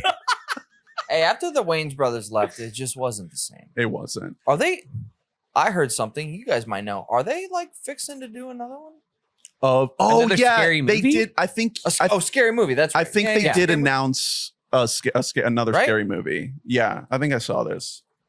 Not another. Just Yeah, random. It's another scary movie. Quote, Yeah, unquote. 4 months ago, it was reported that a new scary movie was in the works. Yeah, I heard this 4 months ago. That sounds about right. Yeah. From Paramount, which is no longer Paramount. That a sounds about studio that is operating in full capacity. So who knows? Yeah, so who knows if that will actually come to pass or not at this Yeah, point. yeah. I'm sorry, I cannot stop thinking about Tom Hanks and Howie Long's love relationship that got cut from this we movie. need the Howie Long cut. I need the Howie Long cut. All right. I need to watch it. Yeah, I need to watch it. Categories time. Categories. Every episode of this Tom v Tom series, we have a series of quick categories to wrap up the episode. First category is the Run Pee moment, brought to you by Run Pee, the app that lets you know when to go pee during your favorite movie playing in theaters. When should you go pee during Trap? And should you come back from the theater? When should you go pee during Borderlands? Maybe you should stay in the bathroom I think Borderlands is a run poop movie. and just don't come back. Yeah, It's just a take your walk time. poop. Yeah. Yeah, you can take your time. Well, Hunter, you should tell us because we were going to record yesterday, but you texted us saying like, hey, I'm doing the triple feature of It Ends With Us, Trap, and Borderlands. Yeah. So here's So how the did that go? Trap, you don't go pee, you just rail cocaine the entire time and you sit right in your goddamn seat and listen to what M. Night has to say to you. It Ends With Us, you shut your white ass up and you listen. Oh, Is what you do during that one. And Borderlands, you throw up because you've been holding it in for so long. oh God. Yeah. Okay. It Ends With Trapterlands. Yeah. That's the triple feature brought to you by Run P. What is the Run P moment in the film, 1986 film, that thing you do? Is it too When do late? you go Skip pee? 1986. 1996. Is it too late? And are you missing too much technical plot detail to just go run and pee like right after they do the big Ed Sullivan show thing and like Jimmy suddenly becomes an asshole out of nowhere? That has to be it. That's probably the perfect But moment. you do miss our boy Steve Zahn like trying to ask for $200 because he's going to go play craps in Vegas. That was good. And listen, here's the thing. Steve Zahn's a fucking angel. And we got to just preserve Steve Zahn at all costs. But that's probably it, right? Yeah. In the extended cut, there's, it's a longer movie. So you do have, there's like a big montage somewhere in the middle when like they're climbing up the charts on the billboard. Like right around that time, I think would be a good time to go pee. You honestly could probably pee at like, was it the second State Fair show when they was playing Do That Thing You Do in its entirety again. Yeah. Like that gives you that buys you like 3 minutes right there that you're like, well, I've heard this song already, so I can just go now. Any other nominees for Run Pee moment? I'd say when they're, I don't know if this is too early in the movie. I don't know if you've had enough Pepsi yet. Right. But you don't want to go too early because then you're a Regal boy. You have to go again. I'm saying like when they're in the garage practicing it for the first That's so time. early. And yeah. That's if you like down the It's too entire early? thing during the trailer. Yeah, that's a trailer pee. Alright, It's a alright. post-trailer pee. Because, you might, everyone's different. You might be fine the rest of the movie. I know if I go that early, I'm going to have to go again. If you got to I time have it too right. many diuretics in my system that it's coming out. Drew, any other? There's probably, I'd say, You're thinking of I don't know what you're talking about. There's multiple scenes where they're touring the state fairs, and you kind of see the same scene a couple of times. Yeah. Them doing really well I at think state the fair. state fair has a montage too. Yeah, pretty much. That said, I enjoy those parts. Yeah. But you don't miss anything. Right. And as much as I love the song, it's like, it does play like 7 times in the movie. So, Yeah. So I don't have much here to work with for the slogan this week for Run P. That pee you poo. No, I was gonna say that Doing There, that pee you poo. I was gonna say this is brought to you by the sister app, Run Poo. Yeah. Doing that thing. I was gonna go with that thing you poo. Oh, God. But the last time I did a poop related one, it was met with some resistance. Why'd you look at me when you said that? Nah, dude, Did let I that- provide you resistance? Let that poo go, bro. Last week I came up with such a good one. What was it? It was you're pissing should you choose to unzip it. Yeah, that's Run pee. yeah, that was great. I thought mine was That was better off the for top. that. Oh yeah. Yeah. Thanks to Run P for sponsoring this episode. A couple other options when Run P when you're trying to enjoy Mr. White, but your underwear's starting to look like Mr. Yellow. Oh boy. Run P. When you're trying to enjoy Steve Zahn, but there's a urinal cake begging to be peed on. Okay. Okay, that's good. Not bad. That's a good one. That's All right, We're back stop on it, there. yeah. I'll stop everyone and make you pay attention. Next. I think of something. Next category. I is- actually don't know what we're talking about. that's our sponsor of this podcast. Is Fucking an app. We're sponsored by an Yeah, app I called mean, I Run kind of P check that- out Run it's P. It's an app that tells you the best time to pee during a movie. So like Run P. I can see Fucking right now when it says It when is is. the best time to go pee during trap, and it probably says anytime during the third act. It's It almost says like just wait an hour and then just at any point you're fine to go. It's almost as genius as that. I don't know if it's a. I don't know if it's a real website. It's in the 40-year-old version where he's like, "Oh, this website shows you where all the boobs are, what time the boobs are." Mr. and- Skin, Mr. baby. Skin. I mean, yeah, I think I've heard of that. I mean, what's it called? I mean, I never heard of it. It's genius. Okay, well, I just learned that Tom Hanks' character's full name is Mr. Amos White, which changes everything. Obviously, Mr. A. White. when you're trying to watch Mr. Amos White, but you're focusing too much on keeping your anus tight.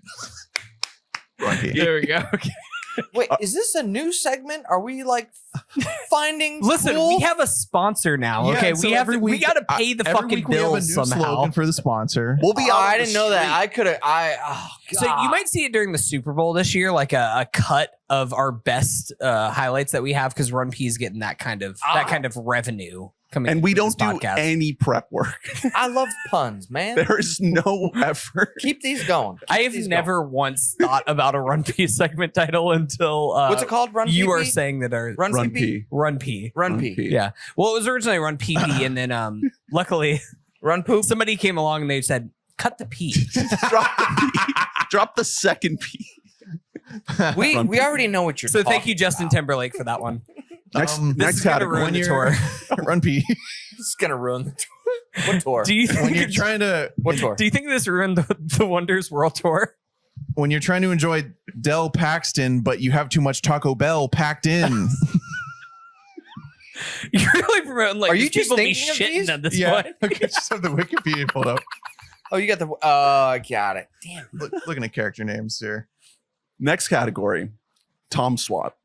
Could the other Tom do this movie? No. Could Cruise 100% yes. write and Here's- direct? Well, no. No. So writing and directing, no. But playing, yeah. I think Tom Cruise in this as like he could whip these boys like, into shape. Well, no, as like a kind of more of an evil record producer. I think that movie. I don't want to say it's better. yeah, but I it's think it's that's- Jerry. To throw Jerry Maguire I think in there. Jerry Maguire in there, but like I almost want less empathetic Jerry Maguire in there, like full sociopath Tom Cruise in this movie. yeah, And I think that it could be fun. you I think it working could on be those really good. harmonies? Yeah. you better work on those harmonies.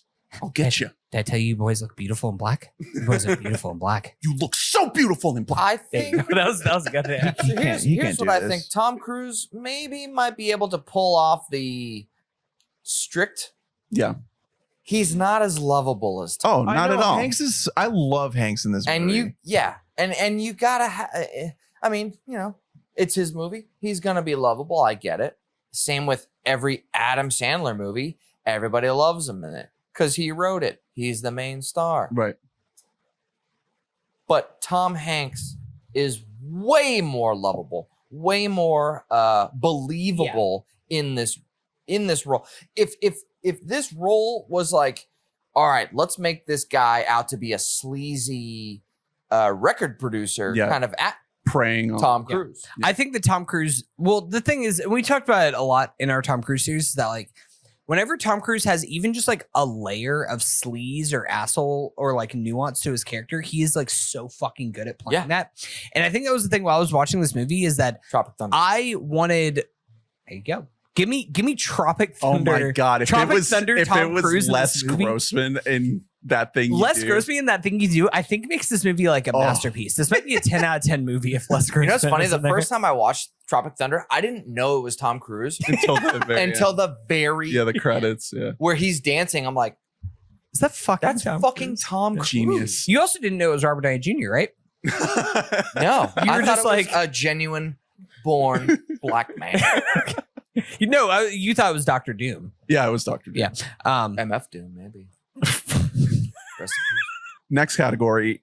Well, we pair these two categories together. Favorite scene and most iconic moment, I think, is the same scene. It's, to me, listening to the song on the radio.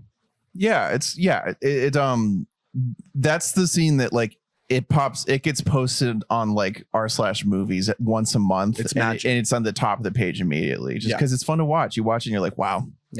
You hear the entire song. It's perfectly like built up. The energy is there. They're running through the streets. They're running into the electronics store. Yeah. They're holding hands and jumping in Mhm. together in a circle. When It's- Steve Zahn and the singer pull up in the car outside Yeah. and just sprint in, like Yeah. it fucking rocks. Well, they leave the car there. They just Yeah. park it and leave it there. so That's great. It's also I think the guy who played Jimmy points it out. That's like the only time in the movie where Jimmy is like having fun. Is Yeah. like that moment Yeah. when he's excited. The Well, rest of the movie, he's yeah. being a huge bummer. Well, because even in like the only other nominee, I think, is the talent show. Like, I think the talent show rocks just all of it. The whole setting lead of up. it. Yeah. It feels so much like not necessarily a high school dance. Also, I don't really go to a lot of high school dances, but it kind of feels like a middle school dances that I went to, where it's just like in this like weird gymnasium and people are kind of like awkwardly like Very standing there structured. and dancing, but not Yeah. really. And like that is kind of the energy that it is bringing in that scene. But I do think that you're right. Like the most iconic sequence is hearing your own music on the radio for the first time. That rocks. extreme euphoria. Any other nominees for favorite scene or iconic moments in the film? Any other shout outs? I wasted so many kisses on you. That's tough. Yeah. There's That is I will tough. say our boy Tom, he does struggle to write the dramatics.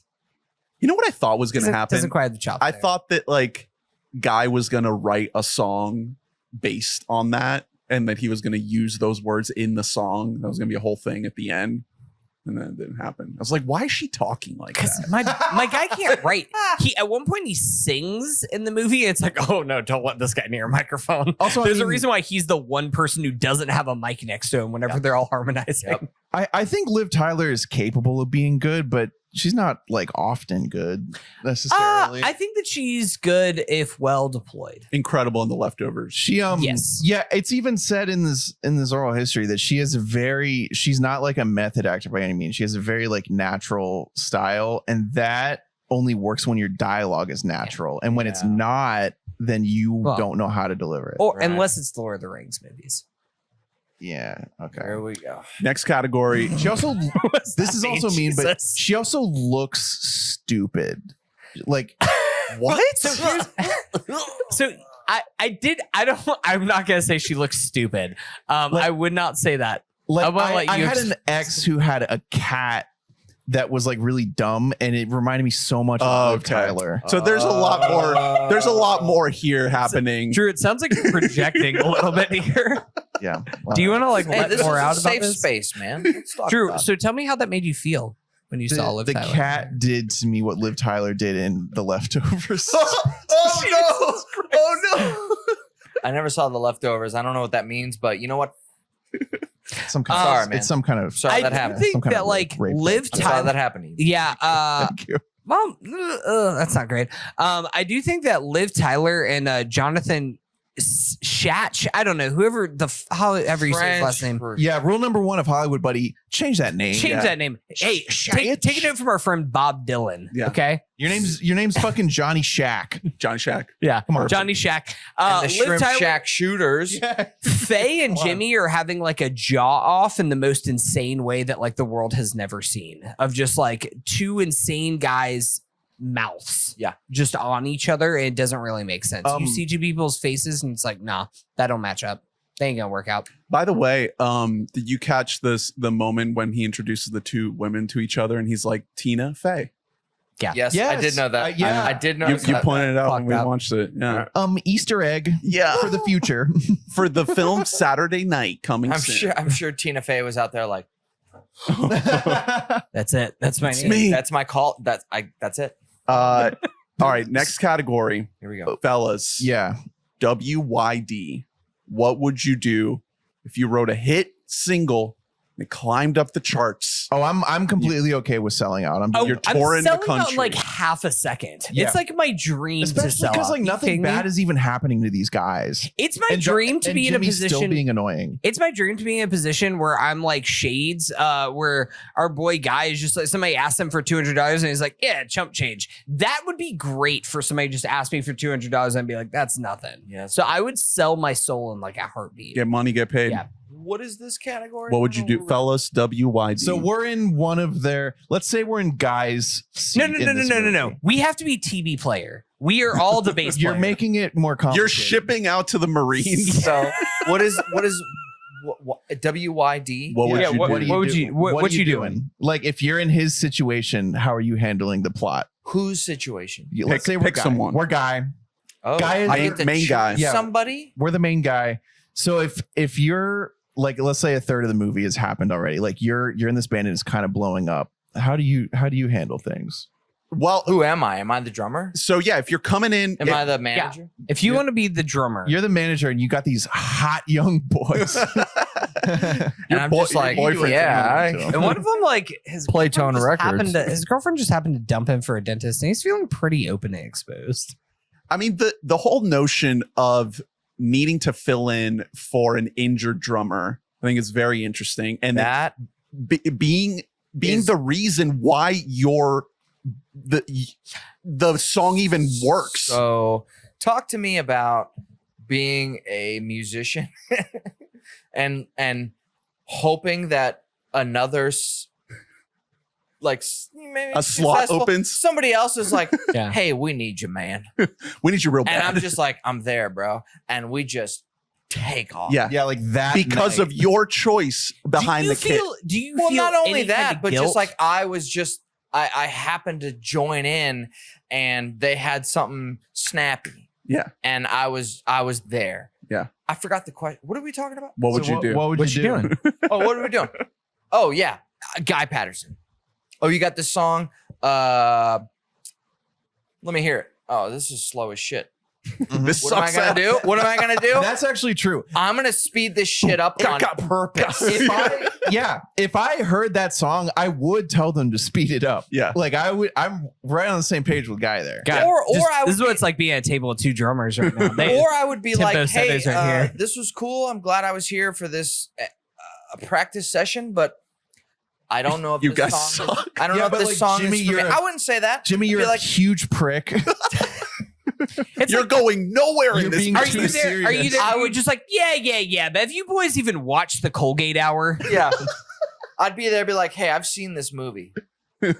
Jimmy, you're gonna get mad at Faye at the end of the movie. I might end up with her, maybe. Yeah. Now, I might, if I'm Giovanni Ribisi, I'm gonna kill myself. He was having fun. No, Giovanni or BC. I'm gonna kill them and then I'm gonna kill myself. Giovanni Ribisi reminds me of the previous drummer of Blink-182. Yeah. yeah. The guy, yeah. He didn't like Honestly, he didn't do anything wrong. He backed out because I think of college. Well, the Blink-182 original drummer backed out because of Free college. Travis Barker. Right. yeah. Scott, I think it was his name. Imagine being replaced by Travis. But just being like, yeah, Blink-182, this is cool. Not my thing. The Wonders, this is cool. I got a broken arm. I think that's you can basically- replace me. Holy shit. You That's guys are basically on what's Ed happening Sullivan. to the bass player, where the bass player is like, fuck, I already enlisted in the Yeah. Marines. Before the no. song became good, he had already Right. made that call. Also, he seems pretty stoked about the Marines. Oh, Yeah, he's he super was not- stoked. He was very like, hey, no. I signed up. I'm gonna be there. Yeah, like That he man- sees those I'm going in. soldiers and That he's man like, cannot hello. wait to get his legs blown off in Vietnam. Bro, he was Like- doing push-ups without even like, let me do push-ups. But here's the thing also, my guy is all into networking, and I do appreciate that. Yeah. He's like, I see in someone cut early. from the same cloth, and Yeah. I'm going to Great get in, fit. make those relationships so that to the point that he's going to fucking Disneyland with them. And listen, you know what? hey, we he do got there. We do respect a man who is Yeah. on that grind, on that hustle. Off These the guys are going to clock. protect him. Yeah. When they do war crimes and they're on the stand, And they're like, you're not going to say shit, huh? You're I not feel going to like- talk about the women and children that we just killed, huh? And he's going to be like, no, I won't. I won't. I've never been to war, but I've been to Disneyland. And What's the difference, really? Am I right? I mean, seriously, like when you've been to Disney, you're not gonna talk about it. yeah.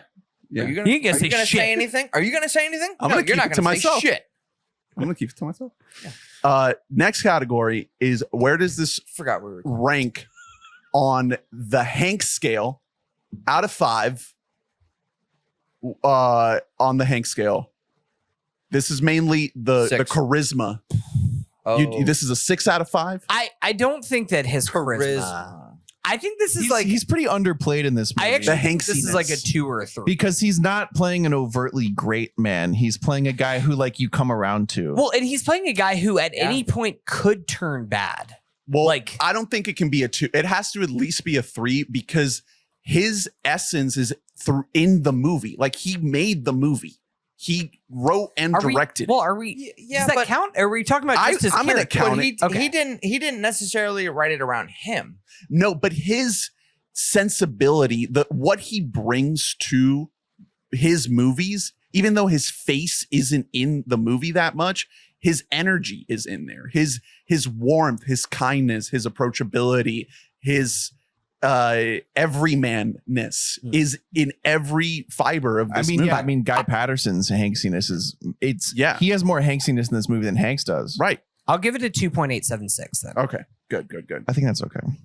I'm feeling like a close to a 4, like right on like 3.5, 4 on the Hank scale. Like a Hell, 3 that point, decimal that you just put out. 3.68 or what? Yeah, something like that. All right. Final category: recaging and re-Robin Couch. Where are Nicolas Cage and Robin Williams? Nicolas in Cage this is movie? Giovanni Ribisi. in this movie Yeah, Yeah, Where are Nicolas they? Cage is Giovanni Ribisi. at the same time, No doubt. Or Yeah. wherever you want to slot them. Replace a character, an No, actor with honestly, them here's the thing. and make it work. I think Robin Williams, I hate to take him out. I think Robin Williams is Kevin Pollak. Robin Williams is not. that works really good. I think you just have him in there for like 1 or 2 scenes. He's doing his Robin Williams shtick and Yeah. everything else. And it's like very funny, very memorable. Right. But then we don't take away from our boys. Yeah. That's He pretty could also- perfect. Robin Williams could also definitely replace Hanks and be like a paternal Yeah. figure for these guys. Absolutely. Because of how underplayed it is. It's not I my think- fault. I think Mark McGrath could easily be the lead singer. He's handsome. He's Mhm. Yeah. Should we have a Mark McGrath? he's count? arrogant. Category, yeah. Where does McGrath Where fit? does McGrath fit in this movie? New category. Can we go back through this? Hey, where's Mark McGrath fit in Born on the 4th of July? It would actually be really funny if McGrath He's one of the behind fireworks. if behind the scenes of Sugar Ray, Mark McGrath was like Jimmy. He's super serious about his songs. And he's like, no, it has to be like this. Every morning. That'd be cool. I did just see a clip of him like being angry with like a fan, and he like went off on a fan. And This was recently. the Sugar Gay clip. No, Oh, okay. no, this was Was it couldn't Sugar have been Gay? recent. It must That's have like been, a long time. it must have been Sugar Gay. Is it? Yeah. Oh yeah, Yeah, that's yeah, it. yeah. That's it. Yep. The kid. It's like this little kid. Who said that? Yeah. And then He's he gets up and he's yelling at like a child. Yeah. Yeah. He's like, I'll beat the shit out of you. I think Cage. I think he had to apologize for that pretty recently because he's Nick like, I'm not Cage- homophobic. Nick I didn't Cage mean could have that." been the drummer. I don't In think. like Ribisi? no, not Ribisi. The main guy. the main drummer. He could have been that drummer. I don't know if you can put Cage as one of our boys. I don't know. Well, we'd have to get like 80s Cage, Right. if we're gonna put. We him in this barely even movie. saw him that young in any Well, movies. like Moonstruck era. I know, but even then he felt He doesn't looks look- like yeah. he's 38. Yeah, These like- are the teen That hair. teen sensations, Yeah. the Hair. wonders. yeah, we really didn't Listen, see my him boy that with a receding young. hairline. Wait, well, so he didn't like- give us more strict parameters. No, it just has to work. Just cast him. Yeah, cast him as Just has to something make where sense. it's like, oh yeah, it could have done that. You can also make up a role for him. You You're know, like, actually, I want that- Nick Cage to be like a solo act that's at war with him on the billboards. yeah, he's like I Bob can Dylan speak- type guy. I could see Nick Cage being one of the acts that just was unfortunate just to be not good enough to make it. Right. And he's just got like a passing role. Yeah, he's the one who gets kicked out of the Billboard Top 100 by these boys. He's doing Oh. anti-Vietnam War stuff. Times they are No, changing. he's a dude who's on like the Playtone Galaxy of Stars who like Oh. hates that they're becoming the main act, which again is something I thought would happen. Right. Yeah. I thought that A that guy rival who guy. introduces them a couple times, I thought he was going to end up hating their asses. Mhm. But- I would put Cage as the like owner of Playtone, who's like eating all the deli meat, Oh, and there's like that's a great mustard coming guy. out of his That's mouth. a really good Huh. That's Oh, basically yeah. basically Tom Cruise in Tropic Thunder. you literally That's- What is this? A fucking Yeah, somebody walking up to him and asking him something while he's eating dinner. He's like, I'm eating lunch. As he's like walking around. an eating a audition while sandwich. I'm eating. that's the only actual bad guy in the movie. Like that guy is just a Yeah. piece of shit. Everybody else is just kind of inconvenient or Right. Mhm. Jimmy just likes his songs. he's just passionate. Any final thoughts on that thing you do, Tom Hanks? 60s rock and roll earworm. It still is one of the catchiest songs I've ever heard. It works. Wow. Ever. Like I've played in bands where we've had a PA system and I'm like, just play this song. Just play I that want to thing play you do. drums to it. Yeah. Da, da, da, da, da, da. It's such a good song, and it's timeless. Like again, it follows this basic chord progression that makes a song a hit. They nailed it, man. They really did. Like I said before, the movie, it has to work. The song has to work for the movie to work. It has to. And it does. I think that despite all the criticisms, all the qualms, all the holes you can poke in it, the song being genuinely great is so special. Also, adding on to that, I brought it up earlier. There's a second song that's really, It is really good. fucking Yeah. good. I mean, I would love to hear all the submitted stuff, I'll like play the it. hundreds of stuff So that during they the got. credits, there's a song. That's what you mean, right? No. The credits- It's the another credits- song that, There's another song by the Theo Wonders. Nieder Okay. wrote. Yeah. They have a couple songs. So the credits one was But one of the submitted In ones.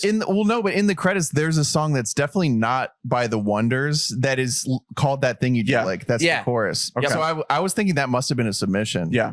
Because otherwise, why would you do that? What is the soundtrack? I It was just trying it to pull says it up that right now. song is There's called like 3 "I Need songs on You." Parentheses That Thing You Do, and it's listed as performed by the Herdsmen.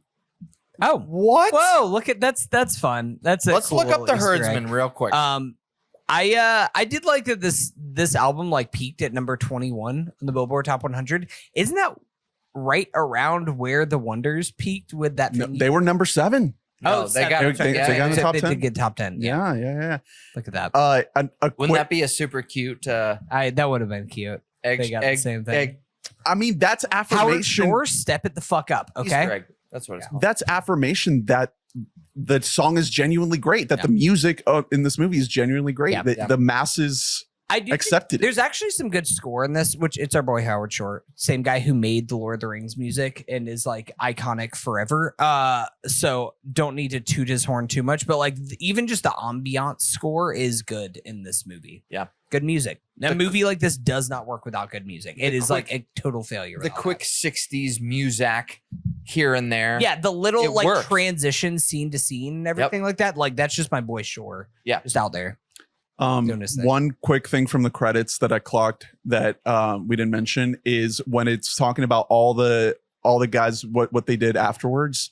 TB Player became a contractor in Orlando, Florida. Yeah, I did clock that one. So he's out here. You know what's funny? I watched this and I was like, wait, is this a real fucking movie? It did do the thing for like half a second where I was like, is this actually Did this a real happen? fucking band? And I was just like losing my mind. And yeah, It's wait a minute. I like when is that movies because have- it's that song is that good and that no, it's because that, it has impressionable? It's the fake. Where are they now? The titles thing. at the end. yeah. It's the as Oh, growing up as a VH1 kid. yeah, it's the yeah, where yeah. are they now thing. That Right. I'm just like, wait, where are they now? Yeah. pretty sure I did the same I was when alive in the 60s. pretty sure I was doing the same when I was watching this movie for the first time and I was like 11. You guys 12. are like, I would have heard of the Herdsmen. Right. I would Herds- know.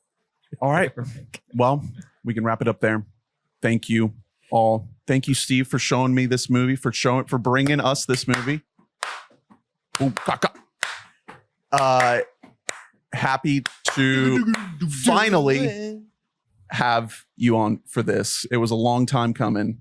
You told me you wanted to do this so long ago, and now I we did wanted it to do you so long so ago. long ago, and you did. Yeah. And I did.